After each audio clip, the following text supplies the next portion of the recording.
Urban intellectual. Open your Urban eyes. intellectuals. Yeah. Check. In a world that's unjust, I'm screaming, we love us. Equipped with knowledge, we are dangerous. In a world that's unjust, I'm screaming, we love us. Equipped with knowledge, we are dangerous. Yeah, you got the power in the palm of your hands. I mean, literally, I'm screaming, we love us. All about black history. Focus on success and less about miseries. Information is the missing piece. Are you familiar with Black Wall Street or the Haitian Revolution? How about Angela Davis or Huey Newton? Mark Dean helped create IBM. Richard Wright was a poet. Have you ever heard of him? Get familiar with your culture. Women like Evelyn Granville probably paid the way for Oprah. Trying to be fly like Miss Bessie Coleman or like James Baldwin. I could be a spokesman. Man, the power of the black fist. What you know about the '68 Olympics? Dick Gregory, yeah, he kept it realer than most. Dr. King was instilling the hope. Let's keep it going. Open your eyes. Open your eyes. All right. Hey, everybody. Appreciate y'all joining us today. Welcome to our conversation that we're having here today. I'm just getting sorted as usual the last minute, but we're talking about, the Sunday dinner, right? But we're talking about defending urban intellectuals and protecting Black history today. Lighting's a little off. All right, but we're going to get this right today. Hopefully y'all are having a pretty good day. I appreciate y'all joining us. Let me know where you're watching from in the comments. As usual, we'll get chimed in. For anybody that's new, let me know if this is your first time, drop a 1 down in the comments. If your first engagement with urban intellectuals, and definitely let us know where you're watching from. If you've been here before, definitely drop a 2 or 2200 if your experience with what we do here at Urban Intellectuals. Oh, okay. There we go. All right, all right. It's been a while. I'm a little rusty at all of this, but I definitely appreciate y'all joining me today. But we got a real serious conversation to have here today. It's not one of my fun-filled conversations that I love to have, not only on Sundays, but all the time. So I want to kind of dive into it. So if you have any questions, any feedback, any thoughts, it'd definitely be appreciated. But I'm gonna dive in here. Let me look at let me see if I got some of my comments. What is going on? It's like Zoom changes stuff every time, right? All right, but I appreciate y'all joining. I see Illinois, Southern California. I got my 2200 out there. Hey, Delinda, how you doing? I took my glasses off and I try to read. All right, that's backwards. North Carolina. Here, let me really struggling. I'm a man of a certain age now. I'm 50 years old, y'all. I don't know, it's like the eyesight definitely gets worse. It gets worse and worse as the years go on. But hey, aging is a beautiful thing, right? It beats the alternative. That's what I heard, at least. I see Chicago is here, 200 in New York. Toronto, Canada. Hey, we are officially international today. All right, that makes us international. We're counting that. Neighbors to the north. Definitely appreciate you, Asa and Tamara. All right, I'm gonna get it right. Even with my glass, clearly I need to go back to the eye doctor and get another prescription because I'm squinting with my glasses on. You know that you're in trouble when that starts happening, right? Am I of the age where I can get readers now? Is that a thing now? All right, I'm gonna stop being silly. It was just a serious conversation. Let me dive in to our conversation today, but I definitely appreciate y'all joining us. But today is about defending Black history, family. So welcome to Sunday dinner, but today is different, right? As I mentioned, this is not our usual Sunday dinner where we just come together and talk about history and unpack what's happening in the world and sharing our perspective. We're still going to do that, of course. Okay, there we go. We're still going to do that, of course. Because really, that's just who we are, right? That's who we are as an organization, as a people. We love to talk, right? Y'all know Brother Freddie can run his mouth with the best of them. But hopefully you enjoy it. But today I need to, we're also having a family meeting, right?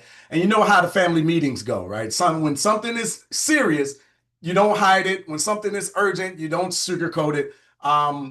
When the house is in trouble, you call the family to the table. And that's what we're doing today. I'm calling our Urban Intellectuals family to the table today. And that's why I titled the conversation in Sunday Dinner, A Family Meeting to Protect Black History and the work that we're doing here at Urban Intellectuals. So this is an important meeting for us to protect Black history, right? And I want to be clear from the very beginning. We're here because Urban Intellectuals needs your help as a company, as an organization, as a movement. We need your help. We're asking our community to stand with us. The main ask tonight is simple. Stand with us at $100. If you love what we're doing, if you cannot do $100, any amount helps. Every contribution gets an invitation to our private Juneteenth event that we'll be hosting. But the goal is that we're organizing around is we need 1,000 defenders to stand with Urban Intellectuals at $100. So that's our mission tonight. The goal is, well, breaking that goal down, by June 5th, we need 300 people to join us at this number in order to keep the doors open. Like the trouble is here, y'all. I've tried, we've tried as hard as we can to do what we can to make sure that this work continues. And like, frankly, our backs are against the wall, right? And we need some assistance here. I needed to be clearer earlier. I should have been honest with where we were at sooner, but we are here now and ready to turn things around. I'm gonna get into that in a moment, but knowing our story is crucial. So knowing our story is the culture, and the culture is important, right? So understanding it protects you, right? When you understand your history, your culture, you understand that it protects you. When you know yourself, they can never pull the wool over our eyes, right? So that knowledge brings our story to life, and it helps us dispel the myths about history, right? We have to dig deeper in order to understand more. But why we are here, right? So this is a family meeting. So let me set the room. Let me just clear the air and talk about what we're going to get into today. So this is a family meeting. So that means three things, right? First, we're going to tell the truth, the whole truth and nothing but the truth. Urban Intellectuals is in trouble, y'all. We're at risk of going out of business, and I need our people to know what is happening. Second, we're here to protect the work. Right. So this is not just about a company. This is about independent Black history education. This is about the tools, the classes, the books, the Black history flashcards, the conversations, the children, the adults, the families, the teachers, the grandparents, the churches, the communities that this work has touched over the decade. We've been in business for 10 years. We've impacted hundreds of thousands of people all around the world. And third, we're here to move together. We need more than donations tonight, right? We need ideas. We need testimonials. Oh, that is so important. We need testimonials. If the work has ever touched you, we need you to get on your camera and tell the community why you feel like our work is important. We need contacts, right? We need referrals. We need people who can share the campaign. We need people who can connect to us to churches, D9 organizations, HBCUs, media outlets, community groups, business owners, and people who understand why this work matters. So do not just listen tonight. I need you to participate. So drop down in the comments, raise your hand when we open the floor. Make sure that you're engaging. Think about who you can contact. Think about who needs to hear this. Think about who has been served by this type of work. Because tonight is about protecting what we have built together over the past decade and not allowing that to dwindle or to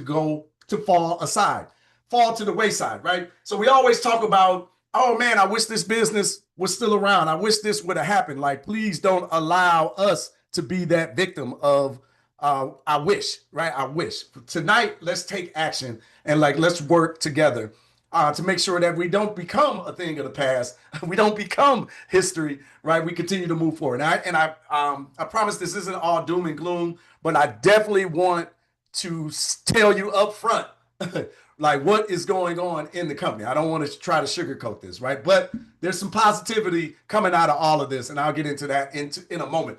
But just to be clear, I absolutely know we have 1,000 people inside of the hundreds of thousands of people that we've served directly that believe in our work, that believe in what we're doing, that believe in this mission to move this forward. I absolutely refuse to believe that over 10 years of work, we don't have 1,000 people in the community that can help us in this time of need.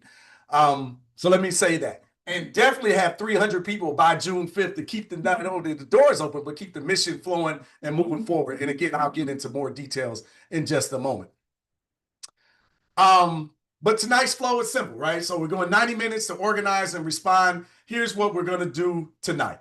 We're going to start by welcoming everybody and settling in the room, right? So when then I'm going to give you the honest state of urban intellectuals, not the polished version, not the everything is fine version, the real version. I've given the everything is fine version. I want to just strip down everything and tell you exactly what's happening. Then we're going to talk about why Black history is under attack right now and why this movement is bigger than just us, right? Then after that, we're going to talk about what urban intellectuals has built, because receipts matter, right? Then I'm going to walk through the campaign plan, the $100 ask, the 100 days of access that you get to either Sankofa Circle or Sankofa Club, right? So we're asking you to stand with us with a $100 donation, but we're offering 100 days of access to our Black history classes for adults or children. Then I want to open the floor and I want to hear from you. I want ideas. I want questions. I want testimonials. I want context. I want referrals. Then I'm going to make the direct ask, and we'll close with the bigger vision of where Urban Intellectuals 2.0 is going to recover and then grow from. So we're scheduled for about 90 minutes, but the conversation needs room. If the conversation needs room, we'll let it breathe, right? Because again, this is a family meeting. I'm just trying to be open and honest with you. Okay, so the honest state of urban intellectuals, right? Am I on the right? There we go. Hold on, I just got to make sure I'm on the right slide. Okay, looking, here we go. Yeah, okay. So the honest state of urban intellectuals, let me just say it straight. Hey, we are in trouble, right? So urban intellectuals are at risk of going out of business, and we definitely need your help. I do not say that lightly. I don't say that for the drama. I don't say that because it's easy. I say it because it's just the truth. There are bills to pay. There's payroll to pay. There are obligations that are and there are rising costs, right? The tariffs are affecting the cost of our goods. Institutions are pulling back from Black history. Schools, companies, organizations that were once open to this work are now getting quiet, cautious, and backing away.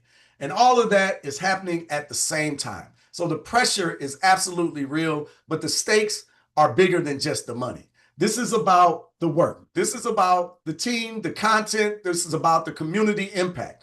This is about whether urban intellectuals will continue to be here for our families who need us. So tonight, I'm not asking from a place of pride. I'm asking from a place of purpose. We need the community to stand with us now, not later, now, because later just flat out may be too late.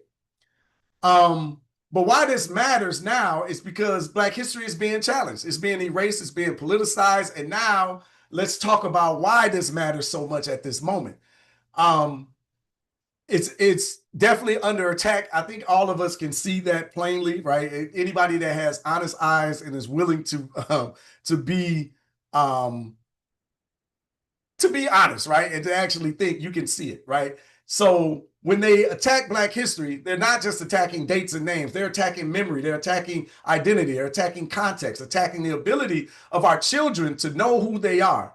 They're attacking the ability to understand what happens to us and what has been built by us and what is possible for us in the future. See, history has this memory. And when a people loses access to their memory, they become easier to confuse, easier to divide, easier to manipulate, and easier to control.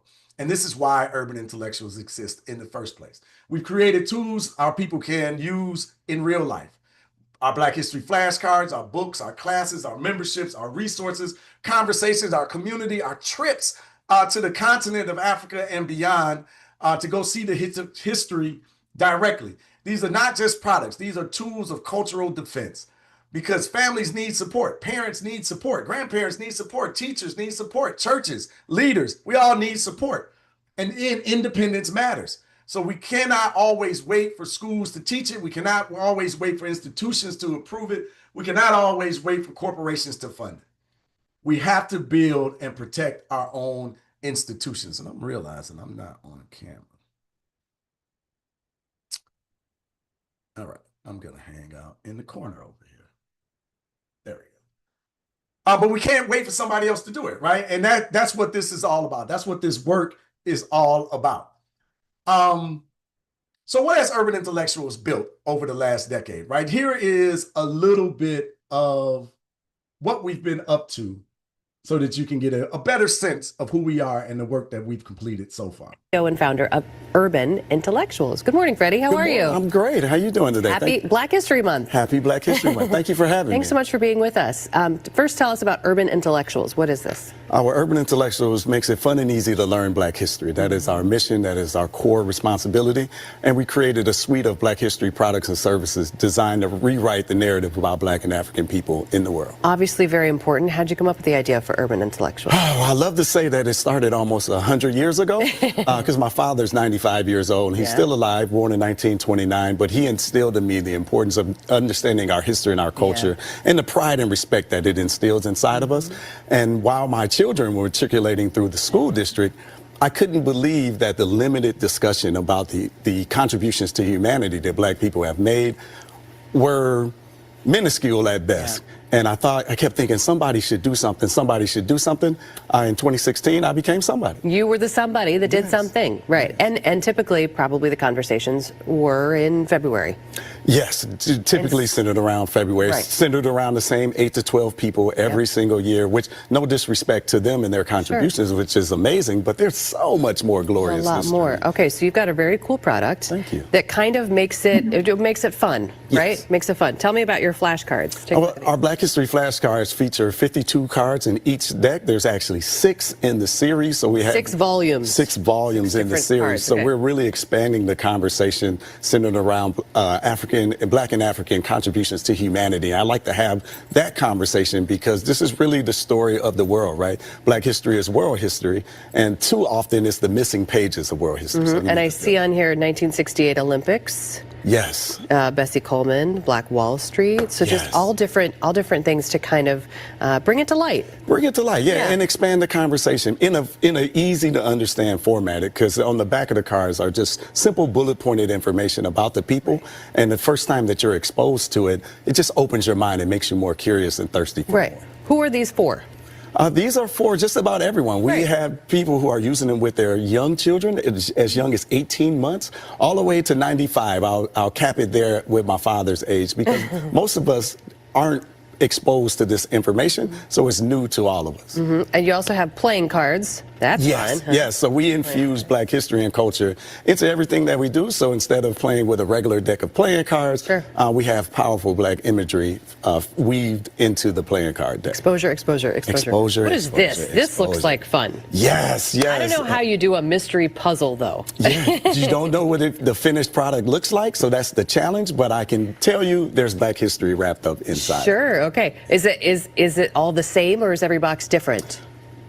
The future editions will be different. This particular one is the same right now, but as we expand the line, we're definitely going to do more. Right. And what else? You guys aren't just in the playing card and flashcard business. Oh, no. We actually have 19 physical products centered around Black history and culture, but we take it a step further, and we have classes that we teach live Black history to children inside of the Sankofa Club. You can see that at sankofaclub.com, and to adults as well inside of our Sankofa Circle. But we don't stop there. We actually take people on Black history travel experiences to Africa and beyond. That's so great. What do people, how do people, when they come back from something like that, how do they?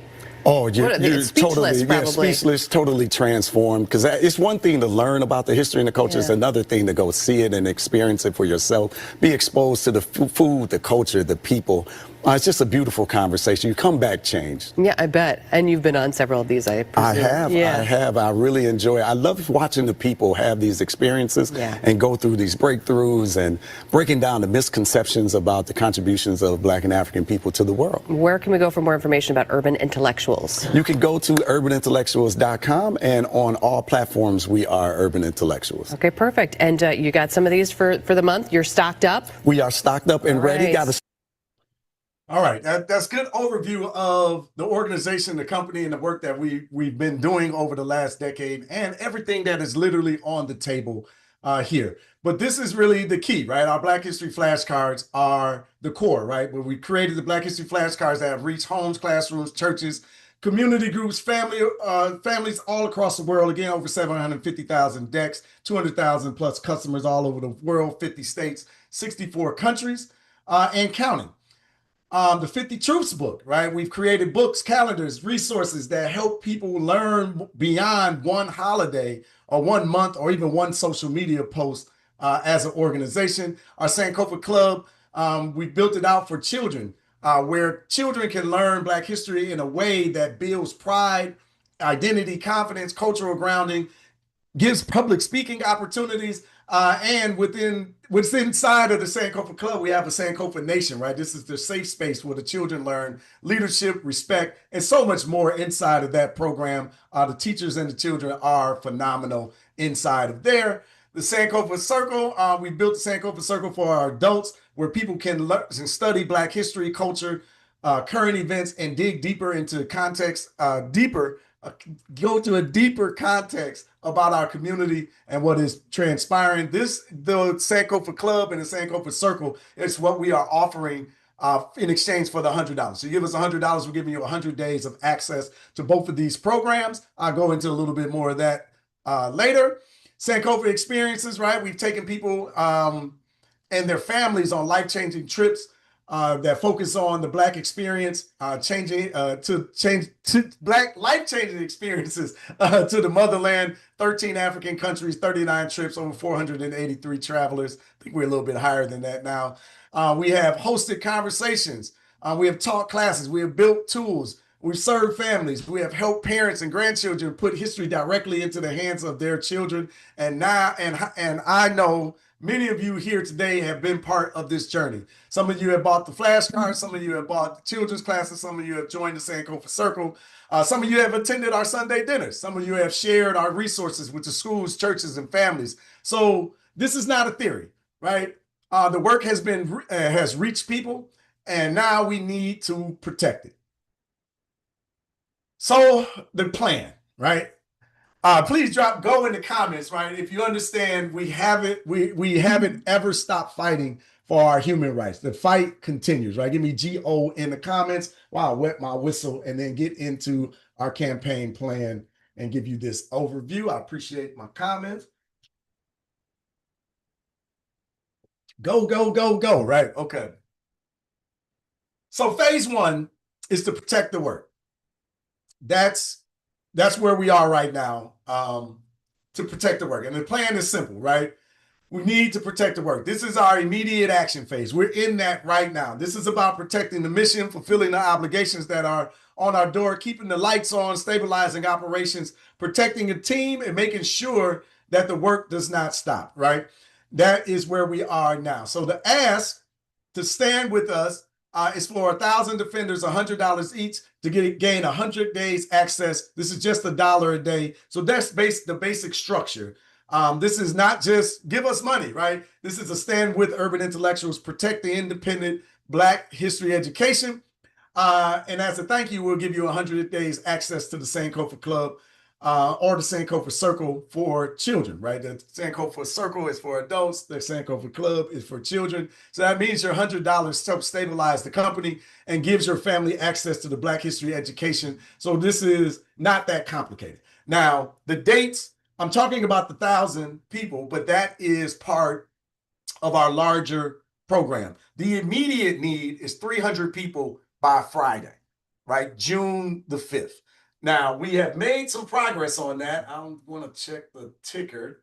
So if you go to the page, urbanintellectuals.com/defend, you can refresh and update. It looks like we're about 130 people in. So we're almost at the 300, we're almost at the 50% mark, and we got about 5 days left to get there. So if you haven't, please consider joining us. The mission is definitely worth the effort. But we need 1,000 people overall, eventually by the end of the month, to say yes. And I believe this works, to say yes, right? I believe this works matters. I believe urban intellectuals should continue. I believe our children, our families need history, and I will stand as a defender. That is the need. That is the ask, right? So we need the 1,000 people to stand with us. And here's just the direct ask, right? Will you become one of our defenders, right? If this history matters to you, if this is the moment, this is the moment to defend it. If urban intellectuals have served your family, this is the moment to defend it. If these Black history flashcards have helped you teach your children, this is the moment to defend it. If Sunday dinner has helped you think deeper, this is the moment to defend it. If our Sankofa Circle, our club has helped you, right? This is that moment. If you believe history should not be erased or minimized or watered down or pushed out of the public light, this is the moment to stand with an organization that is proven to do the work.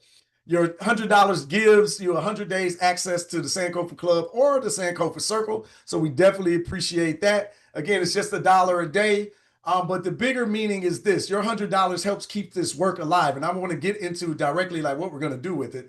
So I'm asking, I need to be plain, right, with the ask. Will you stand with us at $100? Now, if you can't give $100, give $5. Give $10, $25, $50. Any amount is going to gain you entry into our private Juneteenth event. It's a virtual event. If you've ever seen any of our live engagements, you already know we put on a heck of a show, right? And this will be no different. It'll just be for our private donors. So we want to give an extra thank you to everyone that is contributing. So you can choose, right, the access that serves you, right? So let me explain what you receive just in plain detail. You contribute $100, you get 100 days of access to the Sankofa Circle or the Sankofa Club. The Sankofa Circle is where we go deeper into Black history, culture, current events, politics, political understanding, and the kind of education we need as adults who are trying to make sense of the world and guide our families with clarity. How it operates is on a Zoom platform like this, and our teachers teach classes once a week inside of the Sankofa Circle. And you gain access to all of the over a year, probably a year and a half of content of classes every month that have been taught, or excuse me, every week that have been taught. So you'll get login membership and then have access to all the previous classes and discussions as well as everything moving forward for the next 100 days. The Sankofa Club, on the other hand, is for our children. And this is for parents, grandparents, aunties, uncles, and families who want their children to learn Black history in a live, supportive, structured environment with other like-minded children and families, right? But these classes are taught twice a week via the Zoom platform by our World Changers. That's what we call our teachers inside of the Sankofa Club. And you'll gain access to all of the previous classes. We've been doing the Sankofa Club since 2019, y'all. So there is an abundance of Black history or any subject just about that you can imagine. So if you're thinking about teaching your children, your grandchildren, your great-grands, or whomever some history, you can literally go into this portal, search the topic, and have classes pop up on those topics. So it's really a great opportunity. And if you support at $200 or more, you'll gain access to both, right? So if you're an adult and you want to learn, Sankofa Circle is there for you. If you have children, grandchildren, nieces, nephews, students, children in the community, Sankofa Club is there if you want both. The Family Protector level gives you both of those as well. The contribution protects the work, and the bonus gives you access to the work. And that's the point. We want to make it, put it in front of you, right? So we have Defender bonuses. Every contributor receives a thank you bonus, right? We created a giving ladder so that everyone can participate. Every person who contributes anything gets a thank you bonus, right? If you contribute any amount, you receive an invitation to our private Juneteenth event. At $25, you're a nurturer and receive a private invitation to the Juneteenth event. At $50, the mission builder, you gain access to that event as well. And then it goes up from there. Okay, we're going into it, right? At $100, you're a defender and you receive the 100 days of access to the Sankofa Circle or the Sankofa Club. You have your choice. At $200, you can, the Family Protector level, you receive 100 days of access to both Sankofa Circle and Sankofa Club. If you're already a member, we'll add 100 days, obviously, on top of your membership. At $500, you're a community builder and receive 6 months of the Sankofa Circle and Club access, plus family access to up to 4 other members.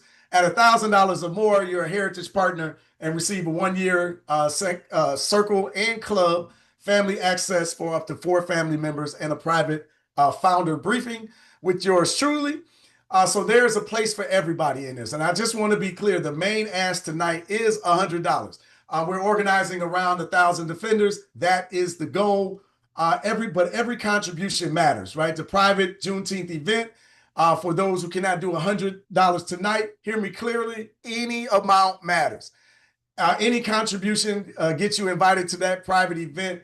The event is our thank you, right? But it's also bigger than just that. It's a teaching moment.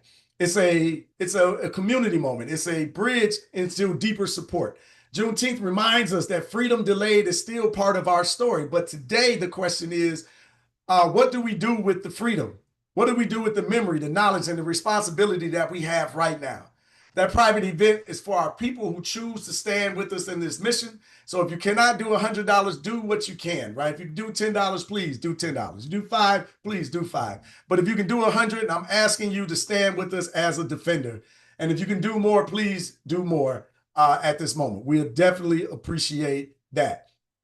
But to stand with Urban Intellectuals as a defender, you can go ahead and click the link. Tamiko, can you please drop the link down there and stand with us at $100? It's urbanintellectuals.com/defend.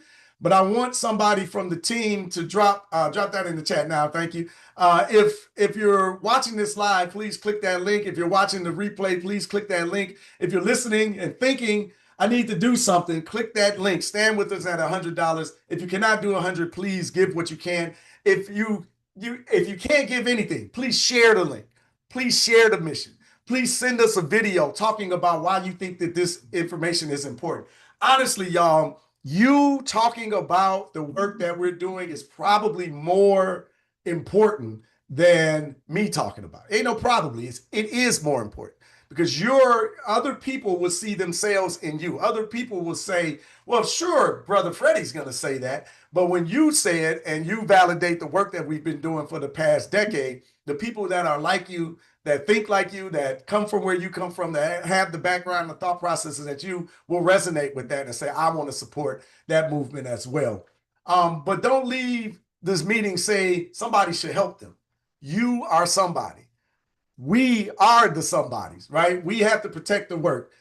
So take the moment right now to click the link, make your contributions. Please use your bonus, choose your bonus access, and then come back into the chat and say, I stood with UI, not to brag, but to build the momentum, right? If you've already donated, please let us know that in the comments, right? Just to build the momentum, to let people know, hey, this is happening. It is happening, because when the community sees other people moving, the community moves. We need to raise, I mentioned it earlier, we need to raise $30,000 by June 5th. We are at about 13,000 right now. So we're coming. We're almost there, right? We just got to keep pushing in order to get there. But this June 5th is a very important date.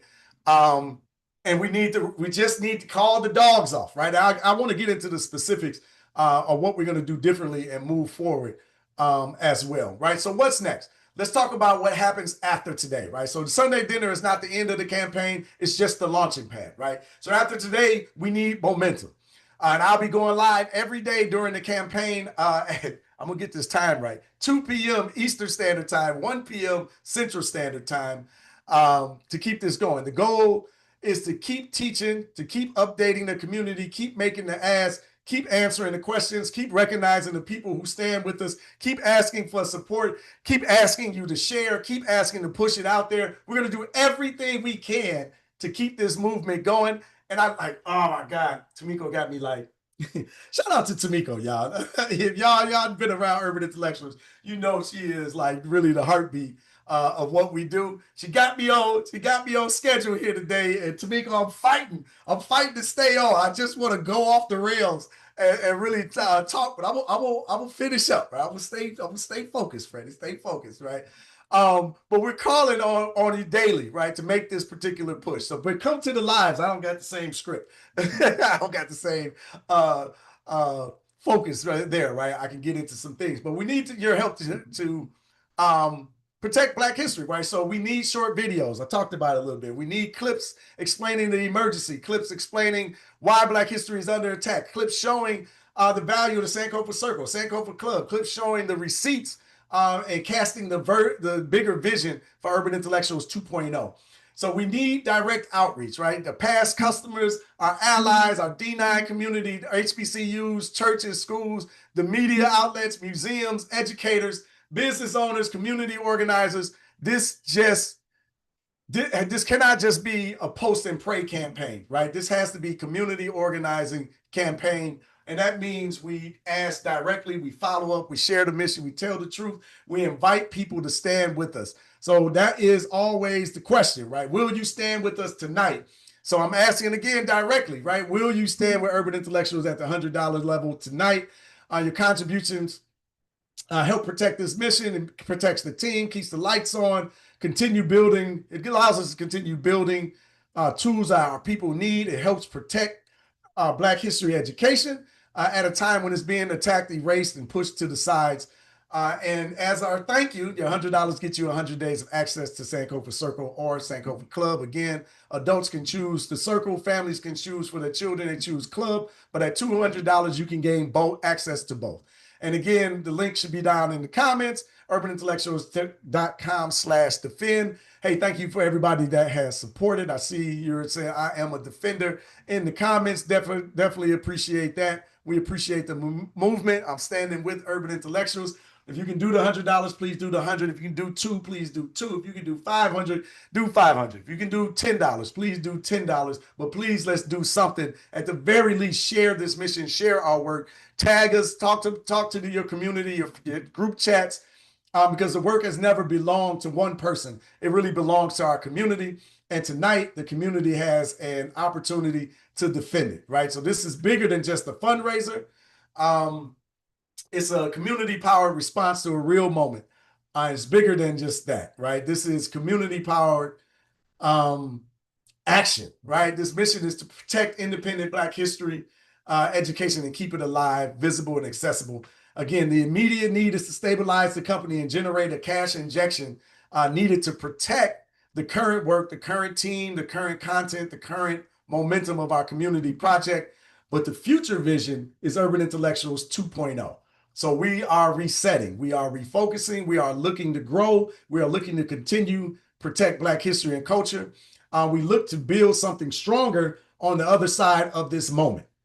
But we have to get through phase 1 first. And phase 1 is to protect the work. That's what tonight is all about. And when history looks back on moments like this, the question is not what happened. The question is who stood up, who spoke up, who shared, who contributed, who made the call, who sent the link, who opened the door, who made the connection, who helped protect the work. That's the question in front of us tonight. Who, right? So before we close, I want to give some clear steps on what's next, right? Choose at least one action before you leave Sunday dinner. Number 1, contribute. Please stand with us at $100, but any amount helps. Number 2, share. Send the fundraiser link to 5 people who you believes in Black history and believes it must be protected and believes that Urban Intellectuals is the right organization to continue to build. We were having a meeting last week and Tamiko mentioned, she said, I don't know another company that's doing anything remotely near what we are doing at this particular level. Maybe they're out there. I know some people share some stuff on the internet and, social channels and things like that, but we actually have an organization and a structure behind what we're doing. We actually have teachers and professors on our staff that teach these classes, y'all. I'm not teaching the classes. All right? I know some history, but these people have 30, 40 years of experience of teaching history and culture and research. And they're passionate people pouring into our young people, our children, and to our adults, right? But number 3, I want you to refer, right? Give us names of churches, schools, D9 organizations, HBCUs, media outlets, museums, community organizers, businesses that would support. Number 4, please testify. Please testify. Share a short message about how Urban Intellectuals have served you, even if you just write it in text, right? How it served you, your family, your classroom, your children, your community. And then number 5, commit, right? Join the daily push. Help us reach 1,000 defenders, right? Here's a link one more time, urbanintellectuals.com/defend. But we definitely need and want your help, right? So we need more donations. So I want to open the floor if you have any questions, because this campaign needs more donations, right? We need more ideas. we should what should we do right now to reach 1,000 defenders? If you got any ideas, you can drop them in the comments. You can raise your Zoom hand and let us know. We definitely need those testimonials. How has Urban Intellectuals served your family, your community, your children, or your personal journey? Contacts, right? We definitely need that as well, right? Who should we reach out to? Suggestions. What D9 organizations can lend in some assistance? What black HBCUs can we reach? What media platforms can we reach out to? What foundations? What local leaders? We definitely need the referrals. We have who are the 5 people that you can send a fundraiser to tonight, right? Who are those individuals? Who can commit to sharing this campaign every day next week, right? So I definitely want to hear from you. You can raise your Zoom hand and share any of your ideas. But this is the part where the family does not just listen, the family responds, right? So open dialogue for Freddie.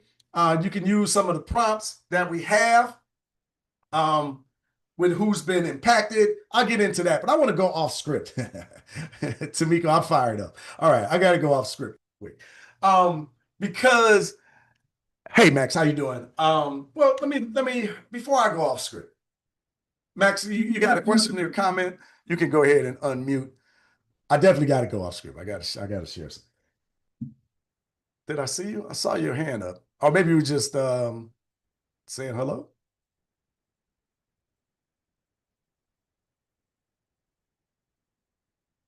Okay, maybe they went away. I don't know. All right, but I'll say this, like making this run to try to keep the lights on, right? Keep the lights on.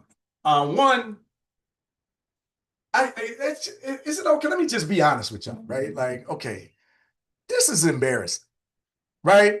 We have, it is an interesting position to be in as a business owner, to have a company that everyone publicly loves, right? Not everyone, but like a lot of people, right? Enough people publicly loves, but to be financially struggling, right? It's a weird dichotomy because it's like, well, why can't we just turn the switch and turn that into profit where the company serves the community? Everyone loves the fact that we're serving the community, creating the information, but the bills got to get paid, right? So you see a lot in our comments and people say, you know, this should be free. Why are you charging? It should be free. Because it costs money to run this organization. Zoom isn't free.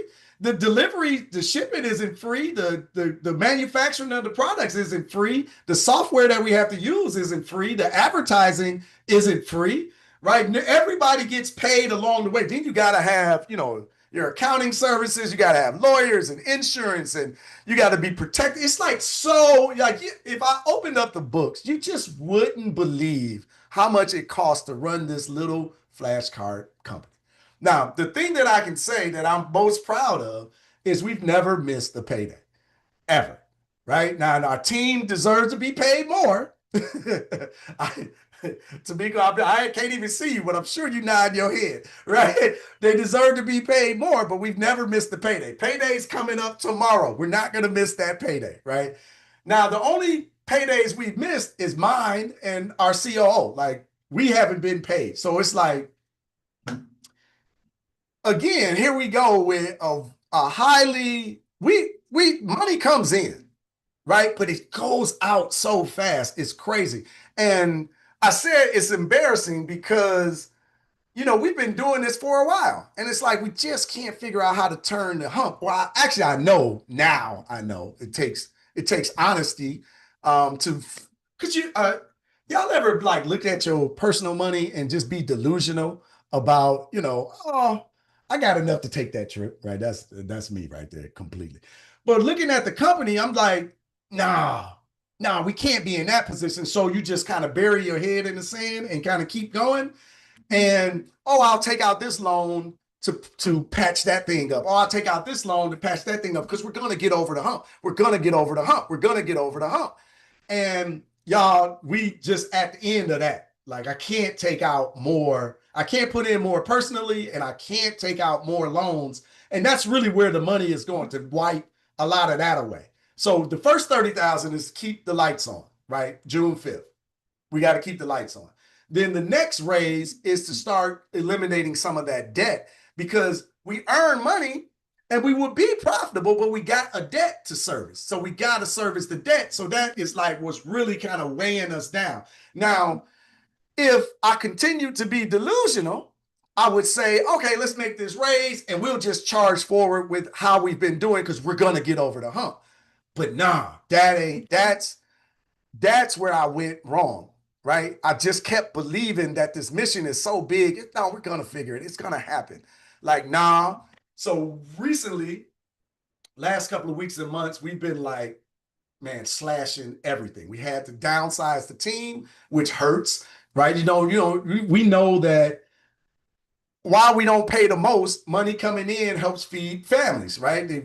People got to eat, right? So it helps that. So if you have to lay people off, it's tough, man. I was talking about this yesterday in the live. Like, it's just hard, like, to let people go. The business owners I know are not the greedy capitalists that we always talk about, right? Like, it's like two different worlds. Like, the business owners I know lose sleep over having to let somebody go. Like, it's so agonizing. Like, I just can't. Oh man, it's just the roughest thing ever. And you don't want to admit that, hey, we're failing, right? Like, that. I got a big ego, y'all. I'm a 50-year-old man. Like, we are egotistical as they come, right? But this is just kind of the state of where we are. But what I'm getting at is where we dropped the ball, where I dropped the ball, right? One, when we first saw signs of distress, maybe 2, maybe 3 years ago, I should have fanatically cut as many expenses as we can. We should have got super lean 3 years ago. And then we don't have the debt today. We probably don't have the reach that we have, but we're not in this situation, right? So that delusion of kicking the can down the block, so to speak, allowed things to pile up. And it is a delusion, right? We have cut literally our expenses by 50%, right? So we are running super lean right now and looking to cut more, right? Like, we're like, oh man, we don't need that CRM. We don't need that service. If we drop this down, we can save $200 a month. If we did so we are like picking, right? So but we're down 50%. So that is like, whew, okay, that's pretty serious, right? But the real drop was this club and circle, the membership. Because when we had our membership at one point, there were like 2,000 people inside the Sankofa Club. Right now, the price was a little bit lower, but there were 2,000 members inside of that. And inside of the company, you have all this revenue coming in from like the flashcards and all of this flashy stuff, trips and like all of this stuff that's cute. That's not cute. It's effective and it's useful for the community. But all of that requires a lot of money going out as well, where the membership was just quietly in the corner every month. Consistent, predictable revenue was coming in, and that base was really paying the core bills. It was making sure that payroll was happening and all of this. So I, like the brilliant entrepreneur I am, is like, we need to do more. We need more ideas. We need bigger, more grander things because we're rolling. We can do this. And I completely took my eye off of the memberships. Completely. Like, I think, Tamiko, correct me if I'm wrong, there are probably like 300 people in the Sankofa Club now. So 2,000 to 300. 300 don't pay the bills. So now the flaw is obvious. It's like, oh my God, all of this grand stuff is cool, but without the core of the business, we're going to run into trouble. And the sales of the other stuff is like cyclical, right? So when the cyclical stuff is, if it's going up, everything is fine. But when it's down, it's tough. But when you don't have that core revenue generator in the business, it really you start to feel it. So moving forward, this is why we appreciate the $100, but we want to give you access to the Sankofa Circle and Club so that you can see actually what's being done inside of there, how effective it is, the information that is there, because we really need to put that energy back into growing the club and the circle, right? The memberships, so that we make sure that the company is strong on that level. And then from there, we can do other things, but we got to stay focused on the members. We got to stay focused on the engagement. We know that our members want to come together. They want to do Sunday dinner live. They want to be in person.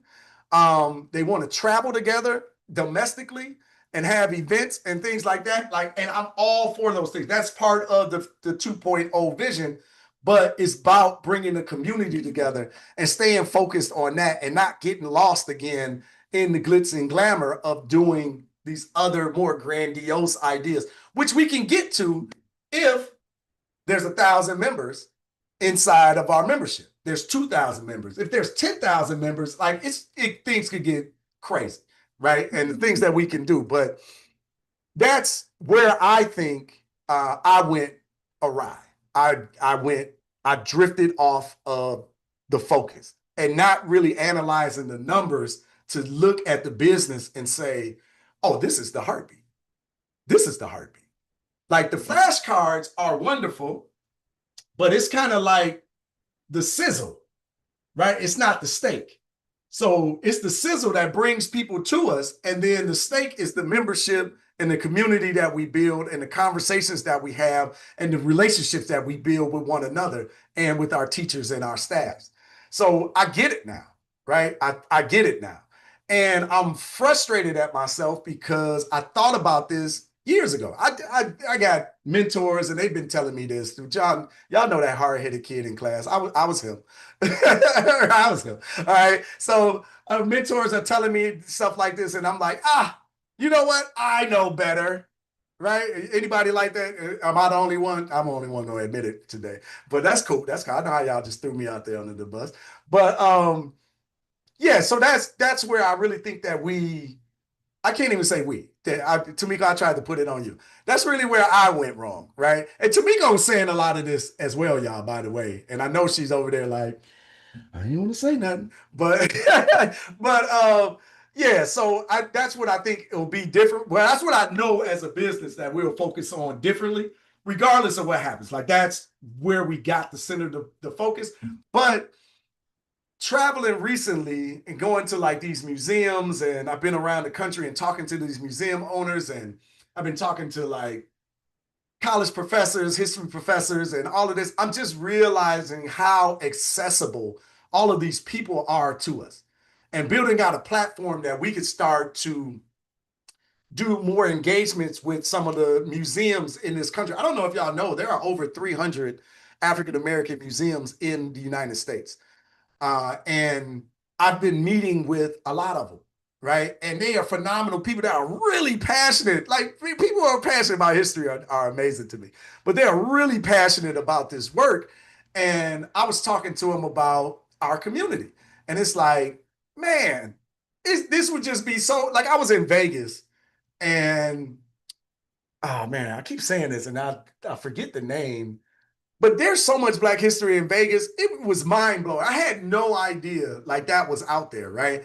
But then you get with these people and you're just like, man, this is like literally fascinating. So I can see us doing field trips, but it's all predicated on getting our membership together and bringing that community together so that we can start to have online experiences where we build, but then we start having in-person experience, online atmospheres that we can build and educate and learn and grow together, but then starting to get offline and having those personal experiences together as well. So I don't know if I'm explaining that exactly right. I'm totally off script. I'm just freestyling, but I'm really telling you about what the next version of this looks like. It looks more like a platform. So I want to generate the memberships. I want to focus on providing quality education, growth, and community opportunities for our adults and our children to stabilize the business. Then I want to open the platform to more historians. I want to bring in the museum owners for, deeper dives, for sharing their artifacts, right? Like, oh my God, like I met this guy who has a Jim Crow museum. Sober. Come on. has all these artifacts from Jim Crow era, right? It's like, man, it's just so much out here. So I want to really open that up. Then I want to open up the platform to other companies to actually offer some of their history and culture related goods on our platform as well, so that we can start to become more of a community that's bringing all of our needs together under the Urban Intellectuals house. All right, I've talked a lot. Tamiko, did I miss anything? Is there anything I need to fill in? I know I jumped off of your agenda as usual. You did pretty well with that, Freddie. You just had a little bit left. That's it. One thing I want to say to everyone, first of all, thank you for your support. We appreciate you. Urban Intellectuals has been going strong for 10 years, despite the ups and downs. I've been a part of Urban Intellectuals for almost 6 years now. August will make 6 years, God willing. We get to get up every single day with a mission bigger than ourselves. I may not make what I should, right? But you can say it. You can say it. what I should, but the work, literally, it's worth it. There's very few jobs in the world that you get to literally, lead with passion, and for something that's so much bigger than yourself. The impact that Urban Intellectuals is having on the children. If anyone has ever attended the Sankofa Club and seen what is happening inside of the Sankofa Club, experiencing that, seeing that, feeling it, being part of it, it reassures you that as dark as the current situation that we find ourselves here in the United States, we know that those seeds have been planted deep in the Sankofa Club children. And that's because of the work that Urban Intellectuals has done on a grand scale to even create a space that's something like the Sankofa Club is possible. But then the work that our world changers, that's what we call our teachers, do every single week and know they're not paid what they're worth. What they're doing is powerful. There's the heart, the passion, the soul that they bring to each class. You can't put a price on it, right? So Miss Gwen Ebron, she is, Freddie says that I'm the heart and soul or whatever of Sankofa Club. Miss Gwen is the heart and soul of the Sankofa Club. Damon Tyler is the heart and soul of the Sankofa Club. The things that these brilliant individuals are doing every single week, day in and day out, and what they're pouring into those children, it's priceless. When Miss Gwen did the Guinness Book of World Records attempt with Dr. Anita, a student within our Sankofa circle, adult and older teens membership, when they combined and went after that, and they're still waiting for the results of that. They made history regardless of what happens. When those advisors, now advisors, former kings, Jaden and Peyton, walked into the room, the presence that they came in with, you can't, that's not created just out of thin air. Because parents that they have that determined that this was important for their children to have. And of course, because Urban Intellectuals has this platform and created that space so that talented, passionate world changers like Miss Gwen and Damon Tyler and Corey and all of our other world changers, Lauren Ray, Aunt Dee Dee, has a space to literally plant these little seeds into each and every single one of the children of the Sankofa Club, whether they attend live or watch a recorded video. The presence that those young men had through the screen was mind-blowing. They walked in like the kings that they are. Their presence walked in the room before them. And they elevated the space. There was an energy. I was not in Philly. I was watching live. And I can't even explain it. People who've seen it can understand. And it was just a beautiful moment because they honored their teacher by coming. The gift that they gave Miss Gwen in coming to see her and Dr. Anita do that. It was the most beautiful thing. And I say all that to say, the work that Urban Intellectuals is doing, it's bigger than the flashcards, right? The flashcards opened the door, and those flashcards, they're so little, but they're so powerful. The information that you and your children, your family learn from those cards, and the fact that you guys made those cards viral, and we've sold hundreds of thousands of those cards, right?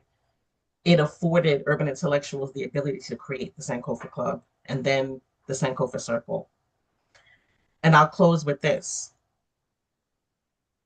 Yes, okay, Freddie, kept his, took his eye off of focusing on the memberships and, fine. But another thing is, a lot of people don't understand that they really need to know their history. That's a big thing. There's a lot of people that don't realize the importance of it. They don't realize that it is one of the solutions to the many challenges that we're facing here. And it's not just for us to know our future, our history, it's for the world to know it, right? We have allies that are connected with Urban Intellectuals, that are interested in that and that want to know. So we have to find more of those allies. We have to find more of the people that wants this. We have to make sure that we share it far and wide. Don't take it for granted, because they're not going to teach us. It's not going to happen. If you want the work to continue that we're doing here at Urban Intellectuals, so we ask is just to share a link, get a membership. The beautiful thing is when you invest, because I feel you're investing when you donate to this. When you invest that $100, you're getting Sankofa Club or Sankofa Circle, so you get to test drive it, right? And if you plug in, because a lot of people buy it, right, and then they don't open it, they don't attend the class, they don't open the emails, right? And so they're like, oh, I'm going to. If you invest, please just at least attend one of the classes. Attend one of the classes live if you can. If not, watch the replay. It's the next best thing. So I encourage you, and then whatever you learn, share it with someone, a family member, a friend, a coworker, a colleague. Okay, come on. I don't see what I'm looking for. So I could go on and on, but I just wanted to say that, and I thank everyone who, over the years, if you've downloaded a free a free resource from us, thank you, right? If you bought a deck of cards for yourself or gifted it to someone, thank you. If you've gone on a trip with us, thank you. If you've done anything, shared a link, right? Because it's not always monetary. If you talk about us, right? We thank you. And we need the few to do more of those things, so that we can continue to get up with a mission to change the world through the knowledge of our beautiful past. And I'll end with that. All right, I got to tell a joke because Tamika almost made me cry. So I gotta change the mood. I don't want to trap on the camera, Tamika. Don't do that to me. But I love it. She's so passionate about what we do, and we're definitely fortunate to work with people like her who are serious about this work. All right, Asa, you got a question for us or a comment, thought? I don't know. Can you hear me? Yes, sir. Can you hear me? Yes, sir. Yeah. Okay. I just want to say I'm from Canada, and I don't know how many people you have or members you have from outside of the US who are engaged with your organization. I really can't remember how I heard about Urban Intellectuals. I think it came up on my Facebook feed, and I checked it out, and I thought, this is something worthwhile. And as I checked it out, I saw that it went beyond being something beneficial for quote unquote African Americans. To me, it's beneficial for Africans in the diaspora and even Africans on the motherland, right? And I can see that you understand that connection because you take trips to the motherland, right? So to exchange that, that cultural awareness or cultural knowledge. And I've also been to Ghana myself, in Ghana, Gambia, and Senegal on my own pilgrimage. So to me, the Urban Intellectuals itself was worthwhile to support as a business. So I bought T-shirts, I bought the flashcard. Awesome. I signed up for the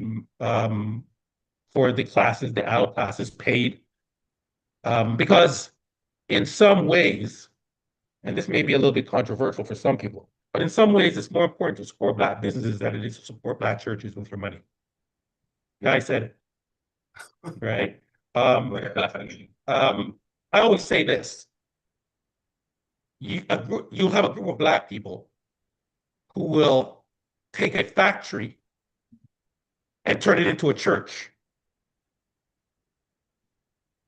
to collect tithes, then utilizing that business to generate income to pay those tithes or to give money for contributions to charitable work.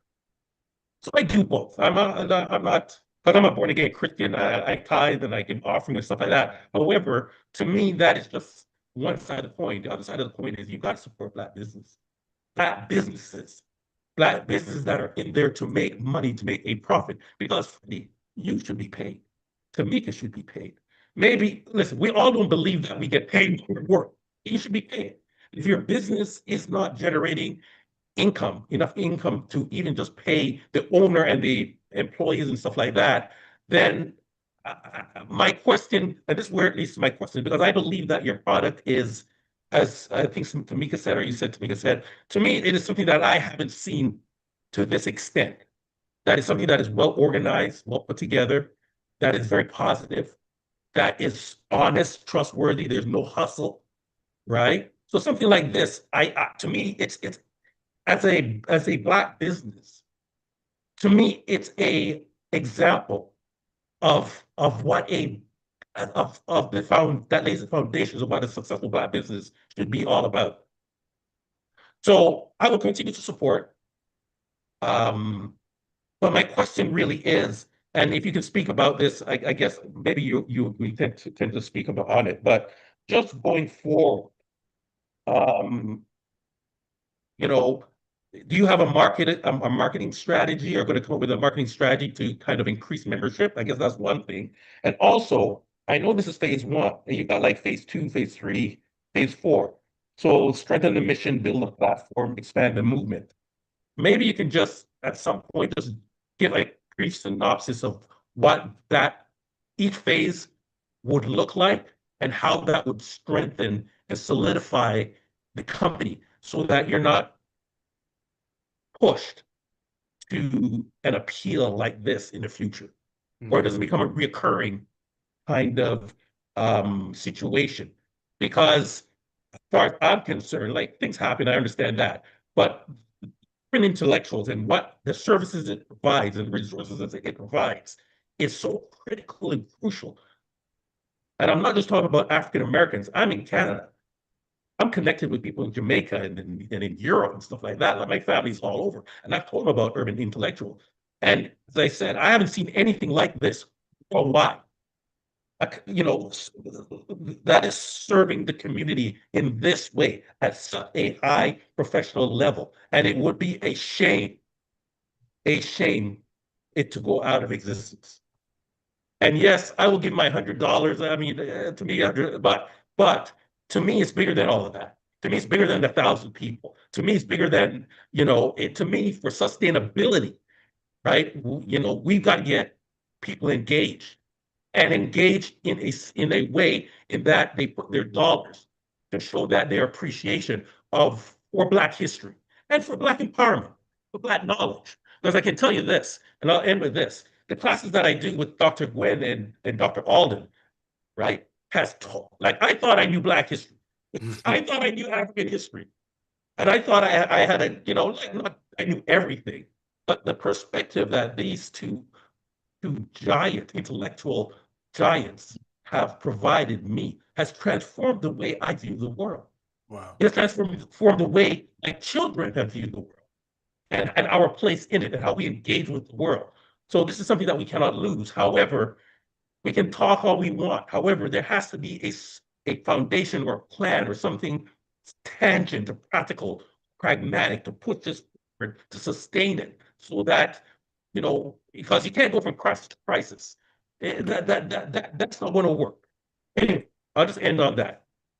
I love you, my brother. Blessings.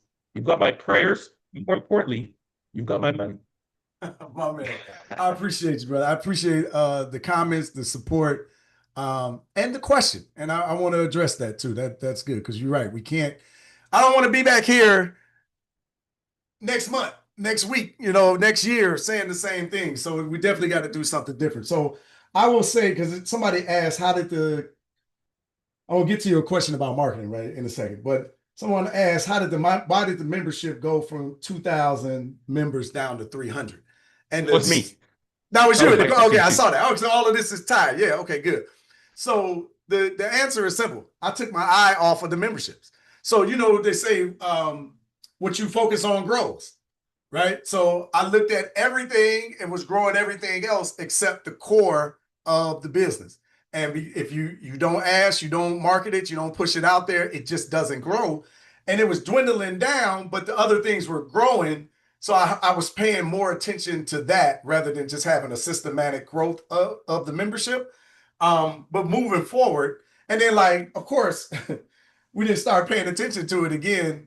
Sister Tamiko was sounding the alarm the entire time, by the way, the entire time. But we didn't pay attention again until it got to such a low level that it's like, hey, man, what happened? Like, we really need to grow this thing. So it was just really taking the eye off of the ball. Now, I'm the type, okay, two, I would say that another issue is, as passionate as I am about all of this stuff, I didn't take it seriously enough. Like, I wasn't fanatical enough about the movement and what we're doing. Like, you're absolutely right. This is mission critical stuff, right? Conversations that need to be had across the globe. And frankly, like, I just wasn't pushing hard enough. So it's like, it's good in a sense that this is an opportunity for me to shake my own shoulders and wake up and really stand in this work and mission and show up 100% like I'm capable of. But then two, it's a groundbreaking moment for our community to say, oh my God, what do you mean a company that I absolutely love that's doing this work can disappear? So like now everyone has their attention because we need that support and we need those members. We get back to 1,000, 2,000 people, the company is just in a totally different position. That's really where the focus has to be moving forward. I can't be nothing else, right? I mean, we're going to do the other things, but we got to grow the membership. So really driving this point home of why the history is important, why the business and this model is important, and then gaining our supporters around that really has to be the focus.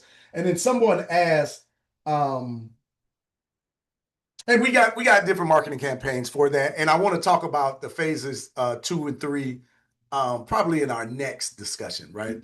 I don't want to drag this on for too long, but in terms of like what is the financial weight, right? That's holding the business back, right? So we are okay.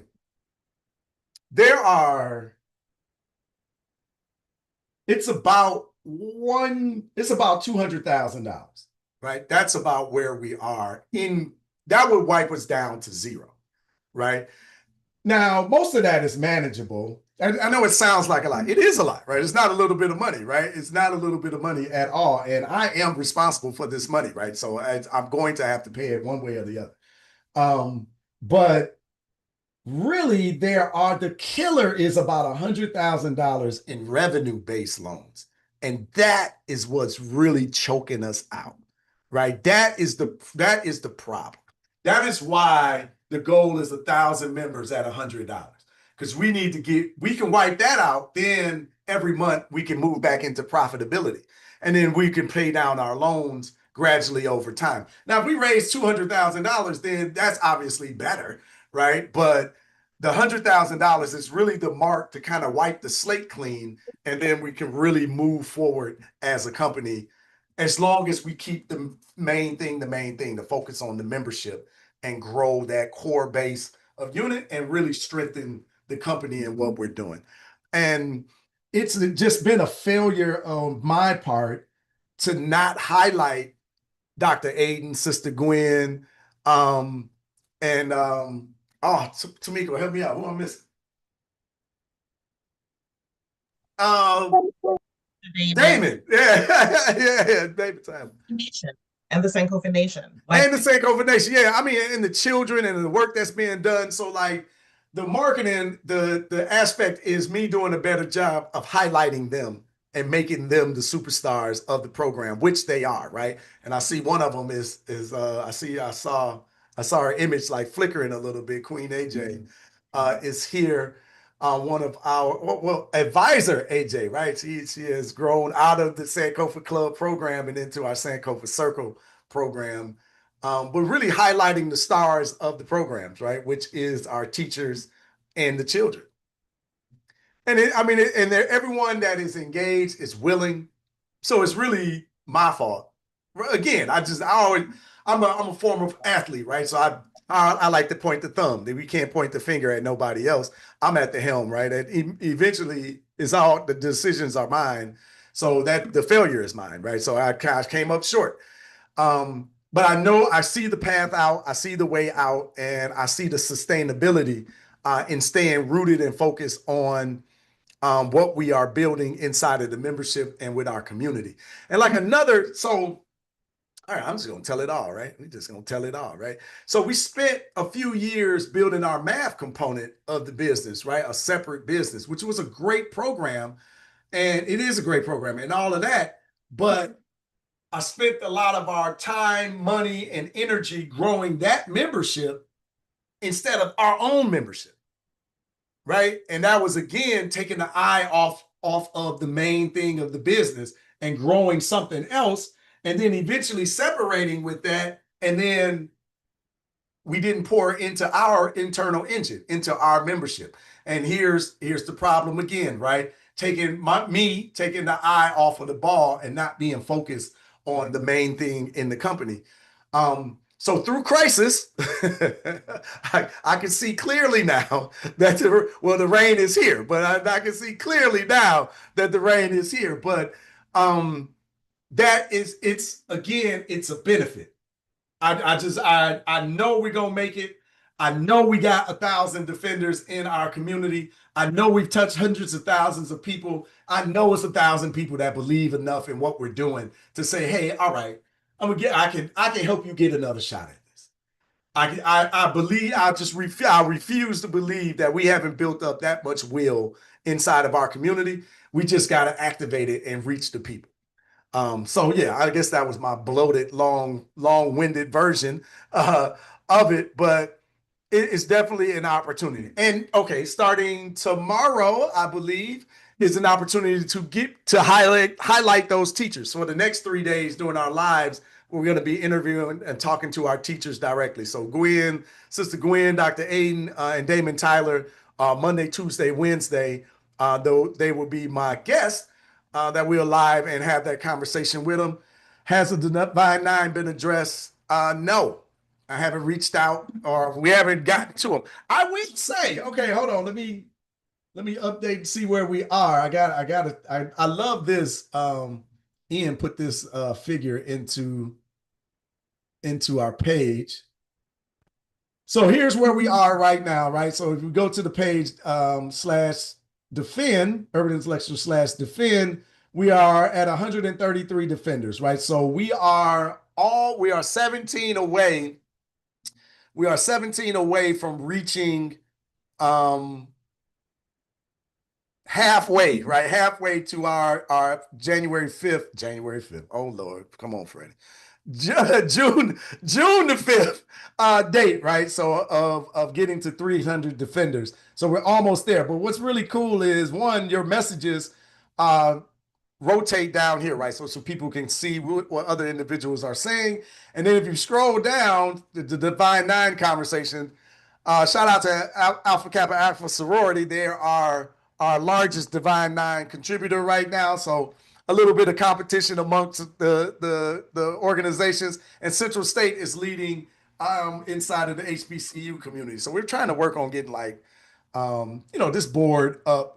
But I just thought that was a nice addition to the page. But this is the guide, the fund list that we are pushing. So we started this Friday, y'all. So this is the 3rd day. So we got 133 supporters in under 3 days. So we are tracking, right? So we're tracking to get there. We just got to keep pushing and stay in the fight. So if you can share, please share. If you can encourage somebody else to sign up, please encourage them. But we're going to push this fight all the way to the end, right? We're not giving up. But I'm extremely optimistic. I usually am. But I just know we got a good thing. I know nobody else is doing what we're doing. I know it's much needed. We just got to keep pushing and get it better. All right, Queen AJ, did you want to come in? Did you have anything else? Anybody else got any other questions for me? Tamika, I saw you unmute. Yeah, so before we bring Queen AJ on, I just want to let everyone know she is a former Queen AJ. She was one of our queens that reigned during her time in the Sankofa Club and the Sankofa Nation. She's a current advisor, and she is so, and she doesn't even know that this was said. We were not sure that Queen AJ was a teenager, a child. We were like, that has to be a grown woman, because she is wise beyond her years. And so she is incredible. Her mom is also incredible. And we are just so proud to have her part of Urban Intellectuals, the Sankofa Club. She's also in the Sankofa Circle as well. But I just wanted to state that. Queen AJ, feel free to unmute yourself at any time. Oh, uh-oh. Okay. Hey, y'all. Hi, Mr. Freddie. Hey, how you doing? Okay. Hey. Okay. So, I guess I had a comment. I don't really have any questions right now. I just wanted to mostly share about how I feel about the Urban Intellectuals. Me personally, I've been with Urban Intellectuals for it's been 5 years now. Me and my younger siblings have been attending all together. I now, because I'm 17, I attend Mrs. Gwen and Dr. Adine's older class, which is for teens and adults. And then I also still attend Mrs. Gwen's children's class and also Mr. Damon Tyler's children's class. Out of all of those classes, I never leave a class or join a class bored, um, or like not leaving with more information than what I came from, what I came with the class with. All of the teachers that I have are so influential. I think for me, being 17, I've been here since I was 12. So everybody's really grown together. Like if you attend the children's classes, especially, you can see how everyone has gotten bigger and better. Like just recently, Mr. Damon Tyler, we just had a talent show, and a lot of people shared talents that we hadn't necessarily shared in the group yet. People played instruments. King Ace, he shared some jokes. The advisors, Jaden and Peyton, they played instruments. And then Kaya, advisor Kaya, she showed some of her pictures. And especially the children's space, it is such, oh my gosh, I love that space. I am aging out, poo. I don't like it. But it's definitely a space where you can express yourself as a child, and you can gain information, and it is engaging. And all the children love it. Being able to practice being leaders when you're able to be king or queen is very important, I think, for a lot of Black children, especially with where we are, I guess, as a community. Me personally, it does nothing but help to grow you, because not only are you learning new information as a child, because it's so important as a Black child to learn Black history, but you're not just learning one part of history. We're not learning about Martin Luther King and Malcolm X. I mean, we have learned about them, but we learned everything from African kings and queens onto now where we're even moving into civics, because we're learning about the laws. And then if you are a king and queen, you have the option to present whatever good topic that you have to the class in town hall, which we have every third Saturday of the month. And for whatever topic that you have, we've had very good topics. Advisors Jane and Peyton, they just did a redo of a presentation that was safety in the water during the summertime. And that aided a lot of people. That's actually something that we've repeated, I think, for about 3 years now for the summertime, because it's very important, and it has information and statistics about being safe in the summer that some people didn't remember or didn't even know. And it's good that we have that space consistently every month to come together, and we're learning not only from the teachers, but we're also learning from our peers, and it's great information. The previous presentation that I just did was on the importance of knowing your laws and amendments. As a person who's homeschooled, it really just helps me tie all of my subjects into one. With history being one of my favorite subjects, it really goes into social studies, it goes into geography, it can go into math and science even sometimes. In history, it is so important to learn because it does that for you. I think that for myself, when it comes to the adult classes, oh my gosh, I love Dr. Adin's classes. His classes are really engaging. I usually spend those classes listening more than I do speaking, rather than the children's classes, because the way that he brings information, he brings it consistently, and it's in a way that fills your brain with so much knowledge. You're just sitting there like, whoa. And I think too, because I'm just now aging out, it gives me an opportunity to help learn and grow myself also as a person, which kind of it seems like interesting to see, well, how could a history class, help you learn yourself as a person? But when I go to college, I want to go to college to be an archivist, and be having this class, learning history with both the adult classes and the children classes, gives me a lot of information, and it really helps you further your research. When it comes, tells us that the class, you have homework during this class, because he will give you your regular notes. He's going to give you the topic, but he's always going to tell you there's more to learn. There's always more to learn. You never stop learning, no matter what age.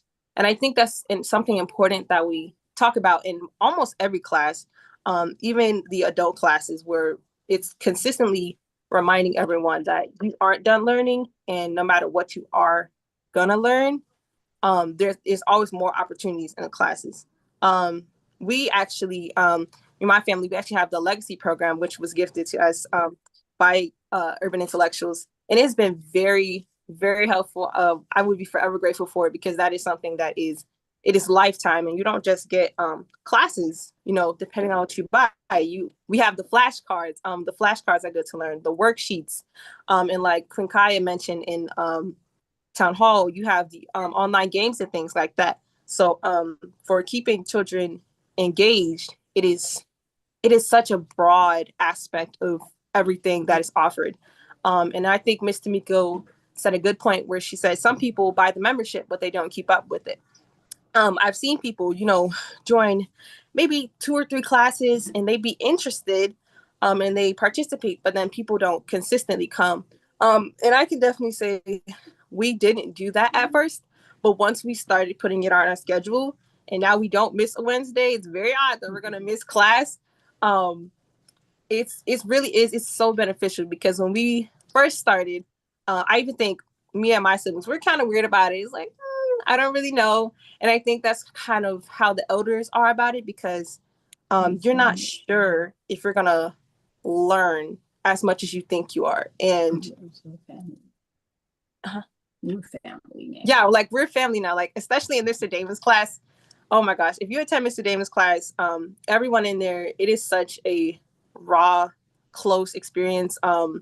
Like we've been in there for like 2 years straight supporting Urban Intellectuals, and it's really special to me. It's a really stellar aspect, I think, of growing up with my childhood, because of the people that I've met. And it's just, I've even formed my own personal relationships from other children that I've met in the Sankofa Club. And then attending even Sunday dinners. It gave me an idea. I missed them so much when Mr. Freddie said this would be the last Sunday dinner for a while. I was so sad. I was like, no, don't leave me. I love it here, because Sunday dinner, it gives me the option to spend time with my elders. And if you know me, I love, love, love spending time with my elders. And it allows me, especially as a person who is going to be a young adult soon, it gives me that chance to, even when I can't go outside and be in the Black community, it really, really gives me such the great chance to be around elders and my peers. And it gives me the opportunity to teach everyone. Like, I love being in a leadership position, and it really helps me learn, because I have other people, watching me. I have Queen Kaya, and I have King Ace, and they're learning from me, and they can come back and tell me that they loved my presentation and say, oh yeah, I had a great idea to do this on my next presentation. And it really is just, it's so much more than money. Like, I feel like I'm kind of just saying the same thing here, but if you've been here, especially for years, no matter what space that you join, whether it is the adult space or the child space, or even simply if you were joining Sunday dinners, we had some great discussions during Sunday dinner, especially for the adults. I think a lot of the adults attending the adult classes and then joining Sunday dinners is very beneficial to you. It allows not only Black older people to have conversations in their communities with their people, but it also allows you, because younger people join, to help teach us, even if you're a person who doesn't necessarily want to be a teacher or want to be in the classroom. It really gives you a space to come, help, and just Sunday dinner helps you take the ease off the day. I don't care how bad of a day you've had, somebody in that class is going to crack a joke, or the conversation is going to be so good that we want to make it last till 6 o'clock. It is just, it fills your soul genuinely. Urban Intellectuals, I would really, really hate to lose Urban Intellectuals, because for the amount of time that I've been here, I have never once had a bad experience. I've never once had a problem with a teacher. I've never once had a problem with a peer. I've never had any negative experiences. And it is so important to me, because it's even inspired me to do my own things.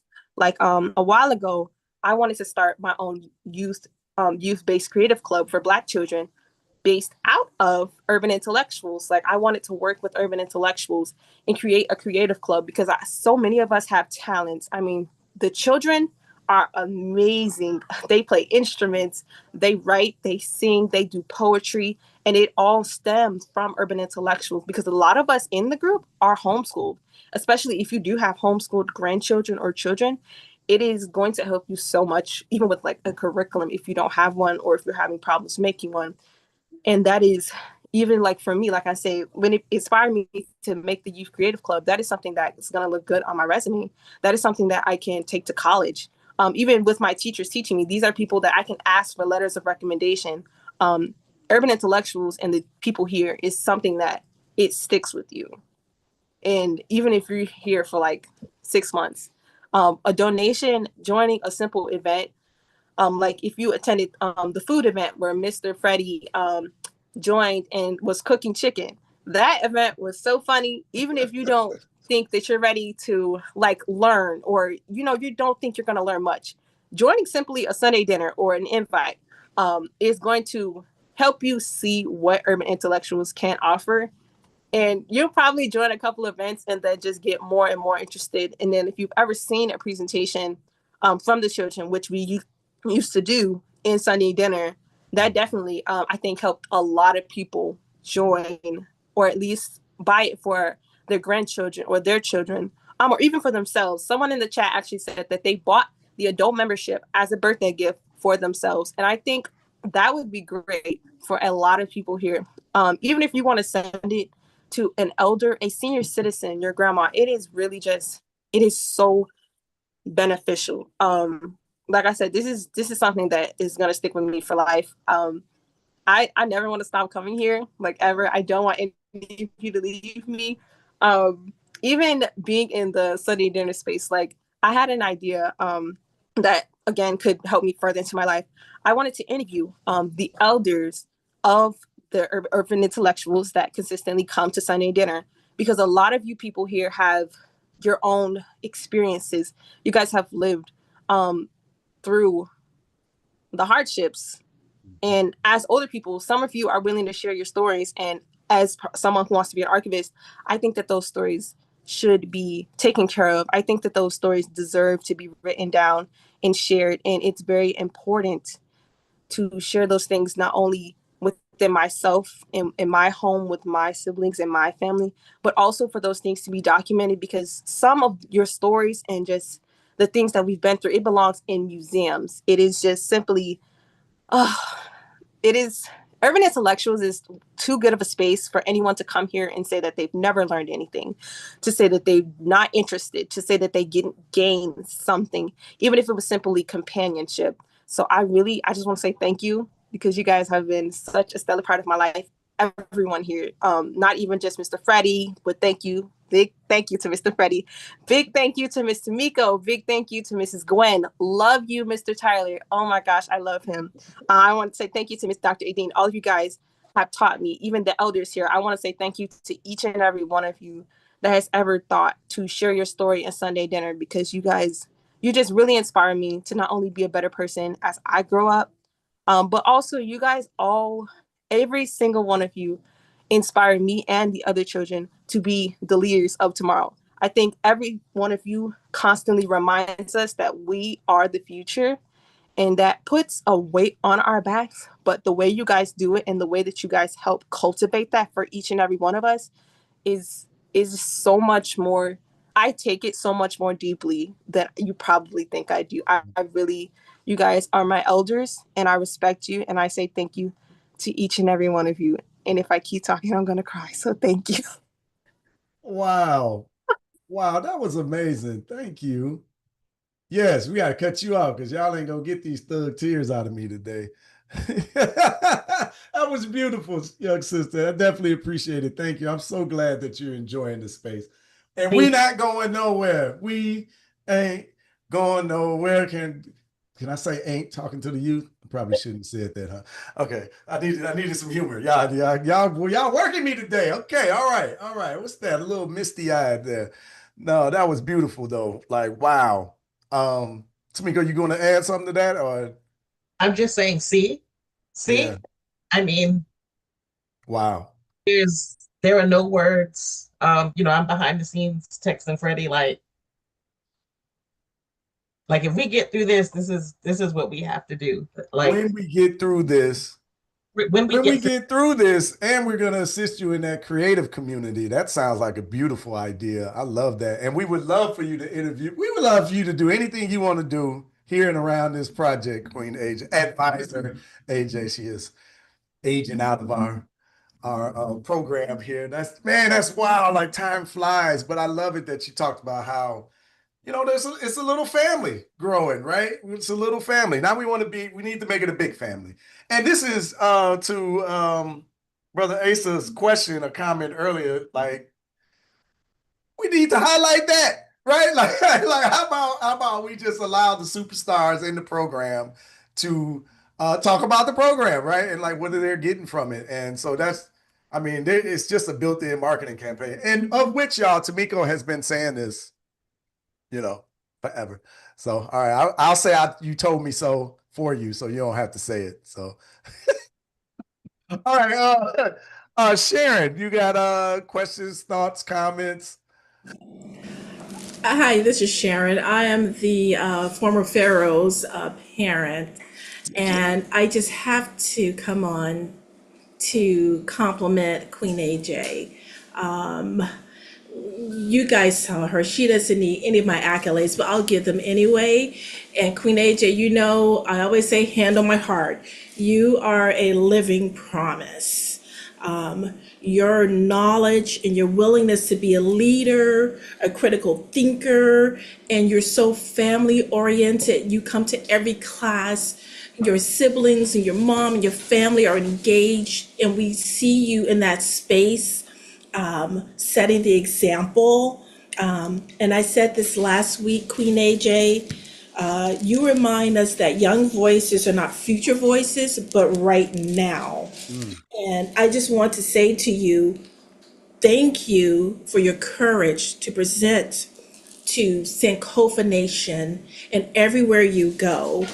Thank you for your commitment to learning and your willingness to engage in conversations that really strengthen our communities and our democracy. You have super fans in Boston, and you know that, but we are so proud of you. We are so grateful for you, and I'm excited to see you continue to lead with both your intellect and your integrity. You are a living promise, young lady. Thank you so much, and your family. Thank you. Beautifully so said. I just want to add to that. You see that happens in Sankofa Club all the time. So the Sankofa Club was created for children, right? But it's a space for community. It's a space for family. So you have people in there that don't have children that attend. And Miss Sharon Witt, she is the parent of advisors Peyton and Jaden, former Kings, the young men that I described when they came to visit Miss Gwen during her Guinness attempt. It's like a Montessori of Black history classes, right? So the youth benefit from the elders benefit from the youth, and it's just a beautiful space. When you have other parents like that pouring into another child in the community, it's priceless, right? And so once again, just more examples of the incredible things that are happening inside of the Sankofa Club / Sankofa Nation. Yes, definitely good point out. And I mean, it's about getting like-minded people together, like-minded families, like-minded children. It's just really is a beautiful thing. All right, brother Al.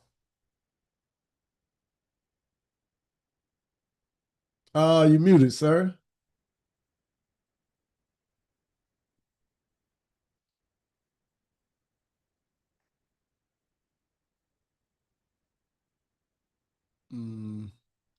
Yeah, you see the little microphone?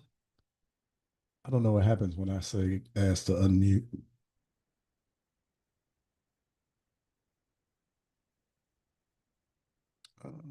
There you go. I see the microphone's been removed. Oh, did he freeze on us? I think he froze on us. All right. Well, if you come back, we definitely love to hear from you.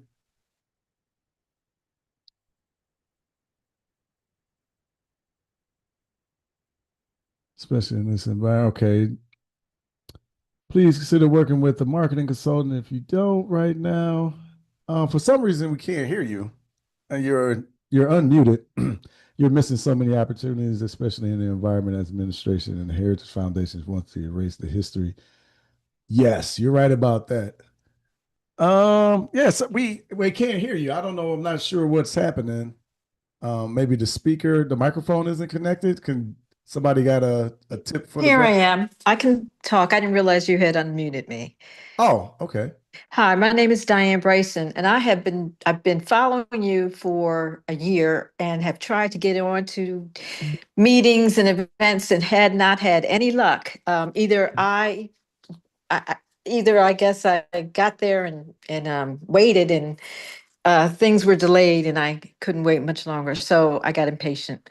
But I'm listening to you today, and I had no idea to the extent of the services that you offer. It's easy to see what you sell on your site, but this is bigger than that. And if people could hear what you're saying today, you have no opportunity to do anything but be successful. And to have the courage that you have right now, I've been an entrepreneur. It takes courage to say that you need help and that that this is the route that you're taking to make sure that you survive. So I give you credit for doing this. Thank you. Thank you. Definitely not easy. But you're right. You're right. We're definitely missing a lot of opportunities. I saw your comment down there. I mean, you're doing, and I did not realize it. You are doing what, and I'm the adult with no kids. That I know too many other Black folk, and I am Black. Too many other Black folks that know nothing about our history until I started even doing my ancestry tree just 5 years ago. I'm almost 70 years old. 5 years ago, I started learning things. That's crazy. This is what you're doing is what we need all across the span of ages. It doesn't, I mean, every generation needs this because we don't get this. We haven't given this gift to ourselves naturally, and we certainly can't expect it from the educational system, especially in the environment that we're in now. Yeah. Yeah, that's the truth. That's the truth. I appreciate the encouragement and the suggestions and the kind words. We need them all. Okay. We definitely Yep. do. And you'll get my money too. Oh, well, thank you. We definitely appreciate that. Sure. That link should be obvious on your page somewhere. I had to ask for the link. That link should be obvious when somebody lands on your page. Yeah, you know, we always say like, tell us the obvious, like what we missing, because we're probably just overlooking it, right? Like we're just probably doing too much and just not even seeing like what's right in front of us. So It's hard to see yourself. It is hard to see yourself. That's why you need the consultants or your advisors or other people who care about you and your business to pay attention, because you're doing, as an entrepreneur, you're working 24/7, you're doing everything. It's hard to see. And you really shouldn't even have that expectation of yourself. That's where you have to lean on some other people. True. They got to accept the help. Yes. I got to get out my own way. I know. I hear you. Well, I wish you the best. Thank I you. will be putting in my money, and I know I'll see good things. And because this is a huge admission on your part, and I give you credit for it. Thank you, sister. I definitely appreciate that. Okay. Take care. Take care. Thank you. Brother Al, I saw you come back for a second. Yeah, on your phone. Now, you're still muted on the phone. What about now? There you go. Okay. Yeah. Trying to figure out this technology sometime. That's I've all got a right. new I cell definitely phone. understand.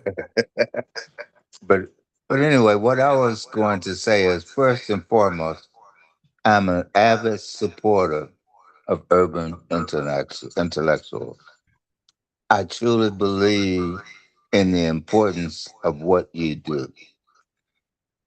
I am fortunate enough to have lived enough life and had experiences that history now records. And one of the questions that I have is, why are the relationships between human beings in such disarray? And that's a serious question for me, because I thought back in the day when I was sitting in and protesting, marching, that we were making a difference. And a difference has been made. I went to college, I got a master's degree, I did well for me and mine, but for the world and us, I did very little. And I was educated to think and behave that way. Our greatest natural resource is us, human beings. But yet we're taught to identify ourselves by race, by ethnicity, by gender, and all of these things that keep us from realizing that we're all human beings who happen to come from this part of the globe or that part of the globe. But we're all human beings. When I made a statement on Urban Intellectuals one time, and I said, when I discovered God, being black became insignificant as to who I am as a being. And the response was amazing because people couldn't understand me not being black first and foremost. First and foremost, I believe that I was created by a spiritual being that is greater than my ability to comprehend, but filled with so much love that it gave me the ability to speak to you right now. If we analytically try to diagnose what it takes for us to speak, we would be amazed and overwhelmed. That is a creation of love in us. And this creator is not in our image. But yet, our problem, from as much as I can tell in the life I live, we've made creator in our image to justify the things that we want to do. And until we realize that our greatest natural resource is us, and that's where urban intellectuals come. Our history matters. Man, are you familiar with Elijah McCoy? I used to hear this term all the time growing up. Is that the real McCoy? I didn't know that was a brother they were talking about. Elijah McCoy, who made a lubricating machine for the railroad. And it was so good that the train engineers, when they came to purchase it, they said, is that the real McCoy? This is history that is a part of United States history, is a part of world history. So my thing is, how do we get urban intellectuals to still be founded in the things you founded in, but then become a part of mainstream? Because mainstream America needs to understand that our greatest natural resource is us. And if we keep being focused on race, they may miss out on that. Because one thing that I've noticed, if I've got to be black and proud, then they've got to be white and proud, brown and proud, green and proud, yellow and proud, continuously keeping us divided and not able to see the common good that exists in all of us. So you know, again, the experiences that I've had, history is recording. And the things that I thought we were doing right, um, we were, but we were not all the way to where we needed to be. Because when I think about Malcolm X, and Malcolm said he is not a violent person, but he refuses to be nonviolent with anyone who chooses to be violent with him. And Dr. King said nonviolence. That was controversial back in the day. But what I see is when the world saw Eugene Bull Connor flicking dogs on young kids who were doing nothing more than wanting to have their civil rights, the world came down on America because they could see clearly who was in the wrong. So I think that that's part of where we've got to uh, strategize, if I may, because I think urban intellectual, I'm going to do all I can to make sure that urban intellectual stays on the scene, because the things I learned and the form that gives me the ability to speak my perspective about the life that I've lived. But not only that, to hear the perspective of people who don't disagree with me. You know, that's important that we have that kind of dialogue where we can agree and disagree on the same form and stay objective. You know what I'm saying? So I am thankful. And I was not gonna say anything because I was embarrassed about the way I looked. and so but I thought, no, I've got to say something. So thank you, Freddie. And thank Urban Intellectuals. Thank you, brother. I'm glad you said something. I'm glad you didn't you look great to us, brother. So we definitely appreciate you and the kind words as well. And like I was listening, and one, I love your perspective. But it just Tamiko know this. It just reminded me, like, man, we got to bring Sunday dinner back like regularly, just because it's such a unique conversation in space. And it's obvious that we need it as a people, right? Like we need an opportunity to speak and be heard and to let our perspectives off. And as Queen AJ pointed out, right? It gives you an opportunity for the youth to listen to the elders, and then for the elders to listen to the youth. So we can learn from one another. So I don't know. I'm gonna try to figure it out, work it back into my schedule. I keep talking about it, right? Like we're back on Sunday Dinner today, right? But unfortunately, we're doing it for a different reason. But it's definitely a unique space, and I enjoy it. I definitely it's one of the highlights of my week. So it's not like I don't want to do it, right? I just got to figure out another way. Is this a call-in show or a scheduled panel guest? It's an open discussion, Robbie. This is Robbie's watching on YouTube. Shout out to people watching on YouTube. We appreciate y'all. We generally do a Sunday dinner discussion where we get together and have open conversations and dialogues, right? So we haven't had panels. Well, we have had scheduled guests before. That's interesting. Usually an open discussion is kind of how we do it here. Could you let somebody else host it? We could. See, this is why you got to talk to young folks, right? Like that was like, duh, Freddie, like you don't got to be there every day, like, right? Or every time, right? So yeah, that's definitely an option as well. And it's funny, Queen AJ, you said, can I come work for y'all? We were over here talking about you in the comments over here. So let's get through this. We did that for Town Hall. Yeah, look, it's already happening inside of the company. I just love what y'all be doing over there at the Sankofa Club. I need to come hang out inside the Sankofa Club myself. We would love you there. Come on in. Oh, I got an invite. No, that's great. All right. Anybody else got any thoughts, any comments? I definitely appreciate y'all hanging out with me. We on the 2-hour mark, so I don't want to hang on to y'all for too long.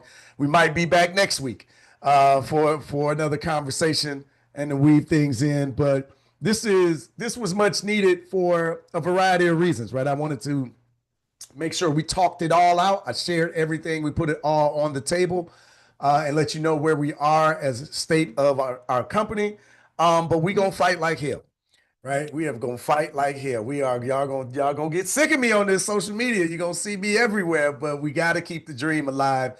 And this is fuel for the fire, right? A good reminder that, man, you're not just hanging out on the internet.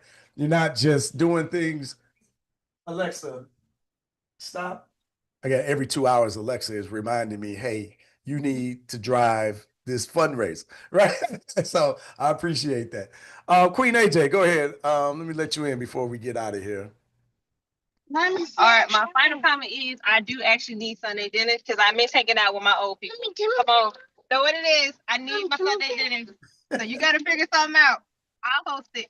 You got to let me in here. I miss my old people. Hey, we prefer the word seasoned. We're using seasoned nowadays. We're making that a thing. No, but that's actually a great idea. That's a great idea. That's a great idea. We definitely can have different hosts. You would be an amazing host. I don't know. I want to support you with whatever you're trying to do. So I'm behind you, definitely. Someone is asking, how could I join? If you're on our email list, Robbie, we put out a invite to join us in Sunday dinners. So you can go to urbanintellectuals.com and just join the mailing list, and you should be able to. You'll definitely get invites every time. Urban Intellectuals, dropping a link for you.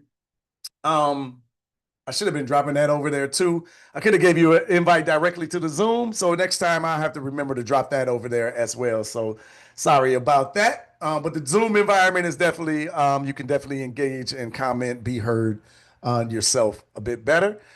But yeah, so I want to thank everybody for being here today. Again, I don't want to take up all of your Sunday. I still got to go get my workout in. So that's my de-stressor while we're going through this. But we're going to come out of this bigger, better, and stronger. And I know it. I just know we got our defenders in the community. I know our people are behind us in the work that we're doing. I appreciate all of y'all that have shared your story and why you think that this work is important and why Urban Intellectuals deserves your support. And it's a good reminder for me, right? That this work is really impactful. Is really empowering folks.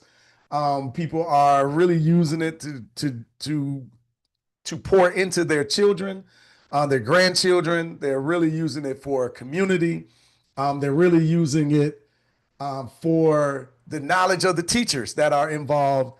And as Sister Diane said, man, I had no idea y'all did so much as an organization. So it's a marketing reminder to me, hey, man, I got to stop being so lazy and really work to get this word out on all of the terrific work that is being done inside of the organization.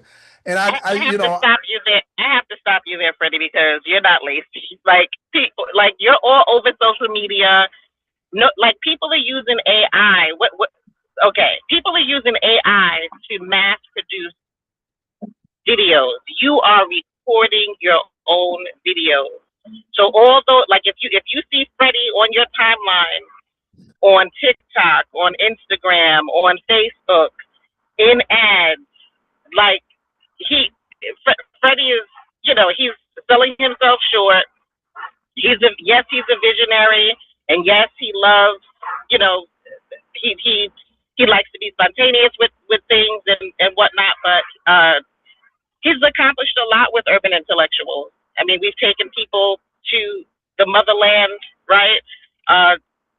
All the Black History flashcards, the public speaking events, the awards that he's won, just the impact that he's had indirectly, through having the Sankofa Club and the Sankofa Circle, and all the other products that we have, the book. And so I know he's taking the hit for this, but Urban Intellectuals has had a tremendous impact. This little old flashcard company with that initial investment of $1,500 on a pack of cards, right? Based on his Black History profiles that he used to sell for 25 cents in college. So I don't want you to sell yourself short, Freddie. And yes, there's room for improvement, and we're rolling up our sleeves, and hopefully, we will course correct. And pour, some more into. Absolutely, I'm so excited about the Sankofa Club and the Sankofa memberships getting their time to shine, because everything else has been in the spotlight, and the soul has just been, doing its work, doing its thing. It's there, it's ready for the world to discover Sankofa Club and the Sankofa Nation. I always appreciate you, Sister Tamiko. She don't allow me to do that. So I definitely appreciate it. And Joe, yeah, we'll be reordering, but honestly, hey, this is part of. Okay, you got me back on point. Thank you, Joey. All right. This is part of June 5th, right? This is part of June 5th because we gotta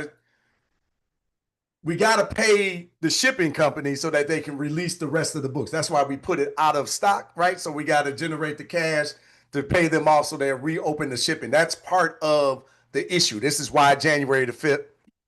Man, this president got me talking about January the 5th. That ain't even the date, right? June the 5th, right? That's why June the 5th, that's why Friday is so important, right? So we need to get that back open so that everything can reopen and reflow and keep it going.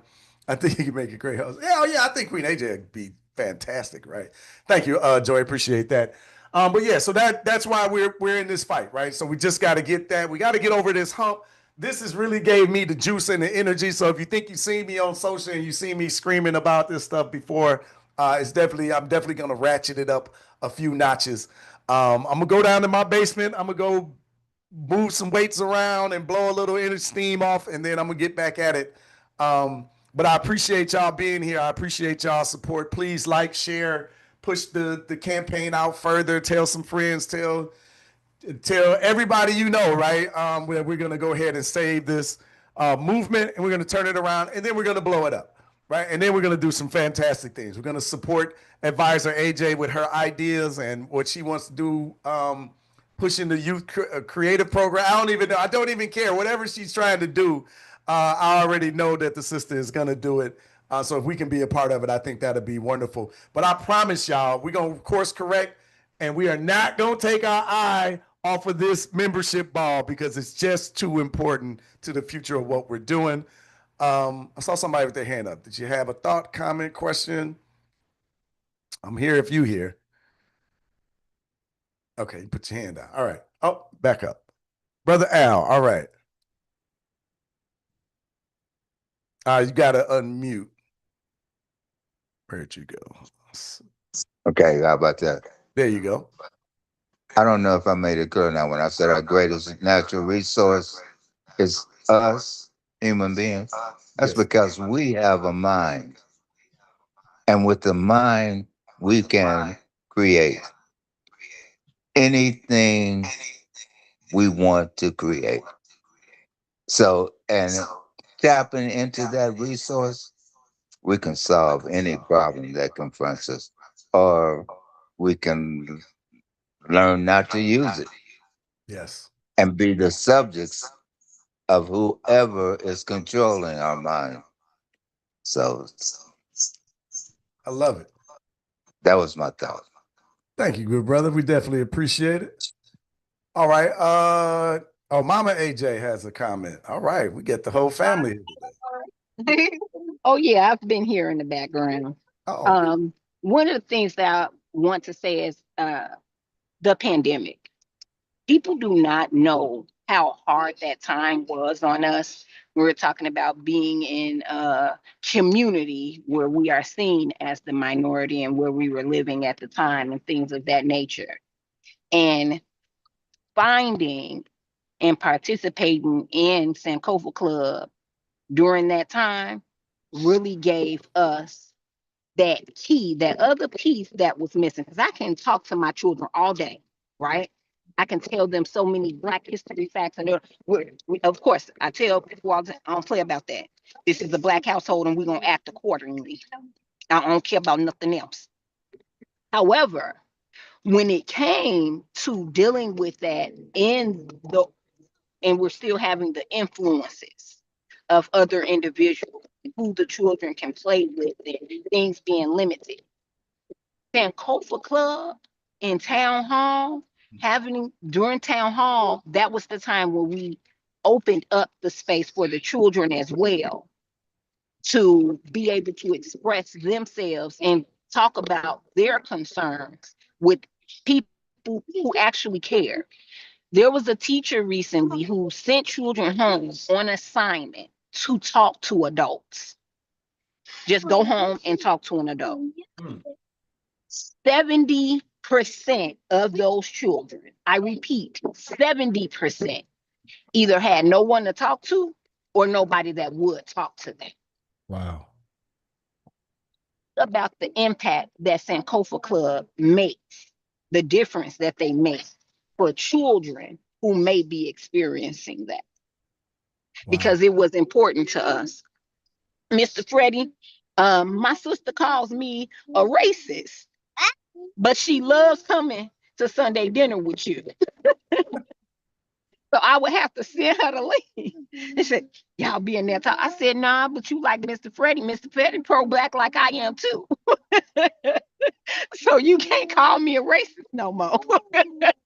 But that's how pro-black I am. They, some of the family be like, girl, now that's a little too much. It's never too much when it's our people. We deserve that level of protection amongst ourselves, to put ourselves first. No other group of people get told not to put themselves first in the way that we are told, oh, we're doing too much. Sankofa Club made that difference for my children to see that, hey, they're not the oddballs. Your mom is not the only one. Mama Ace, Mama Sharon, running around, Miss Sheila, they let my children see, okay, she's not the only parent that's around here. Play that instrument. No, get off your device. Yes, you need to understand the rules and regulations before you get in the pool, because everybody else around us is like, what's your problem? What do you mean we gotta wear a helmet? And what do you mean we have to? Yes, these are things. No, you're not the only one. It's just that you're the only one in this environment. But there's a whole world out there of people, and they needed to see that. And in a positive and on a consistent basis. That word consistency, a lot of people forget how important that is. It's fine for them to see it on holidays, okay, holiday season, family reunions every now and again. They see it, they hear it. No, the consistency of them being able to see it.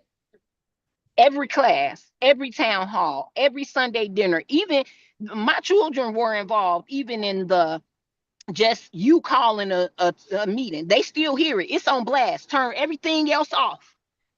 It's Sankofa Club time. It's Urban Intellectuals time.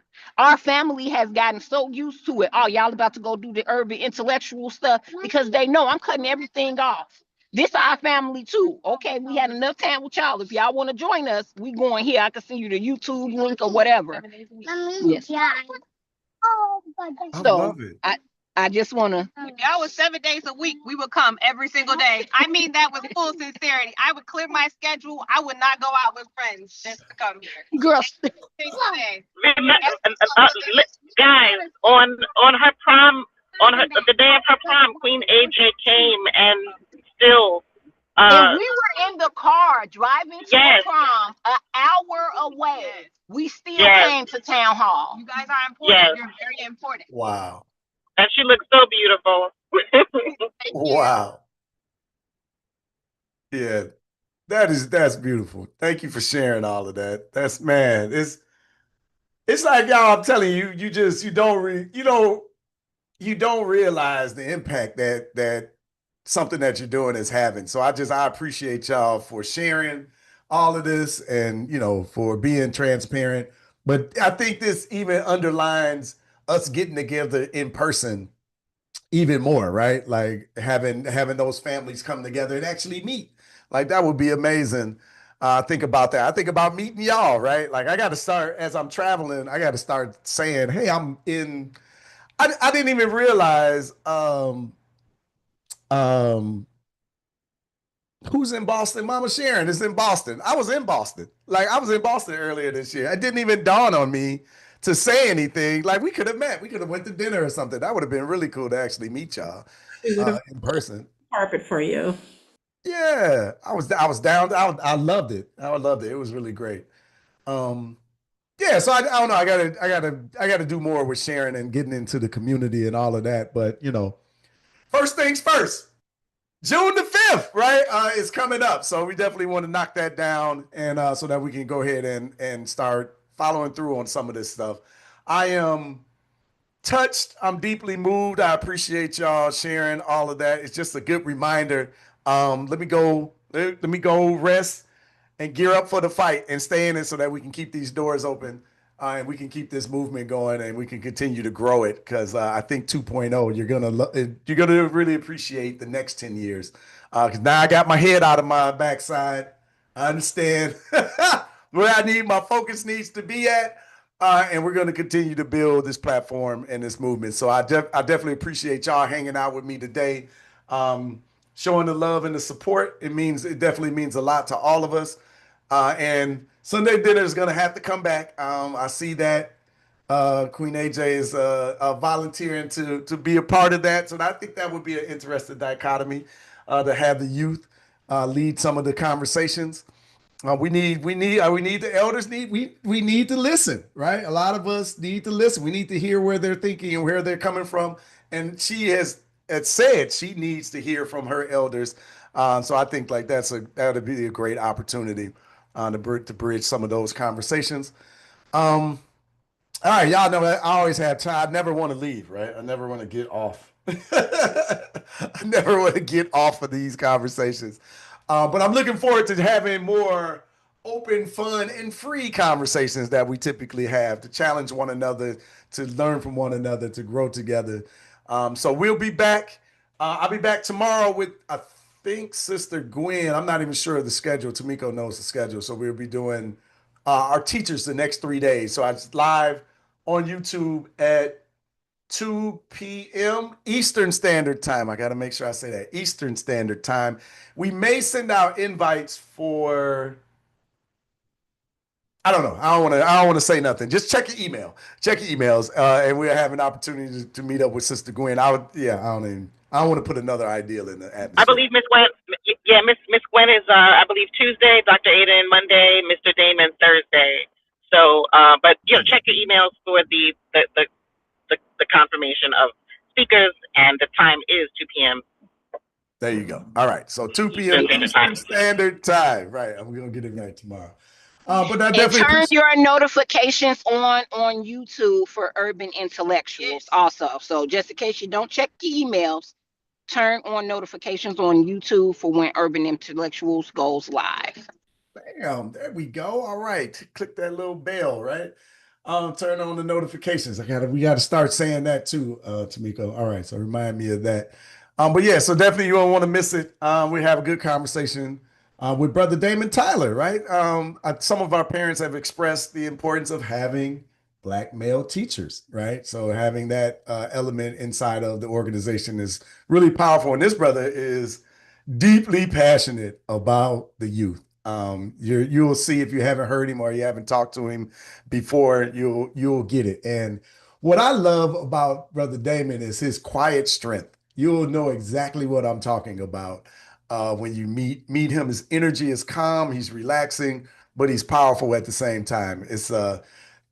He's not loud and boisterous like Brother Freddie, but you feel his strength though, right? So I definitely appreciate him and his energy. But all right, I'm gonna get out of here. Yeah, I love him too. Right? Yeah, I'm gonna get out of here for real this time. I appreciate all of y'all. Thank you for the support. Please share. I will keep you updated on our progress and where we are. But we're gonna knock this thing down and we're gonna continue to grow the movement and have the impact that we all need. So till next time, good people. Love y'all. Love, peace, and power to the people. Have a good night. Hotep, yes, right. We got to end with that. I love it. I appreciate y'all. Thank you again. All right, Hotep. Love y'all. Yes. Perfect. All right. Have a good night.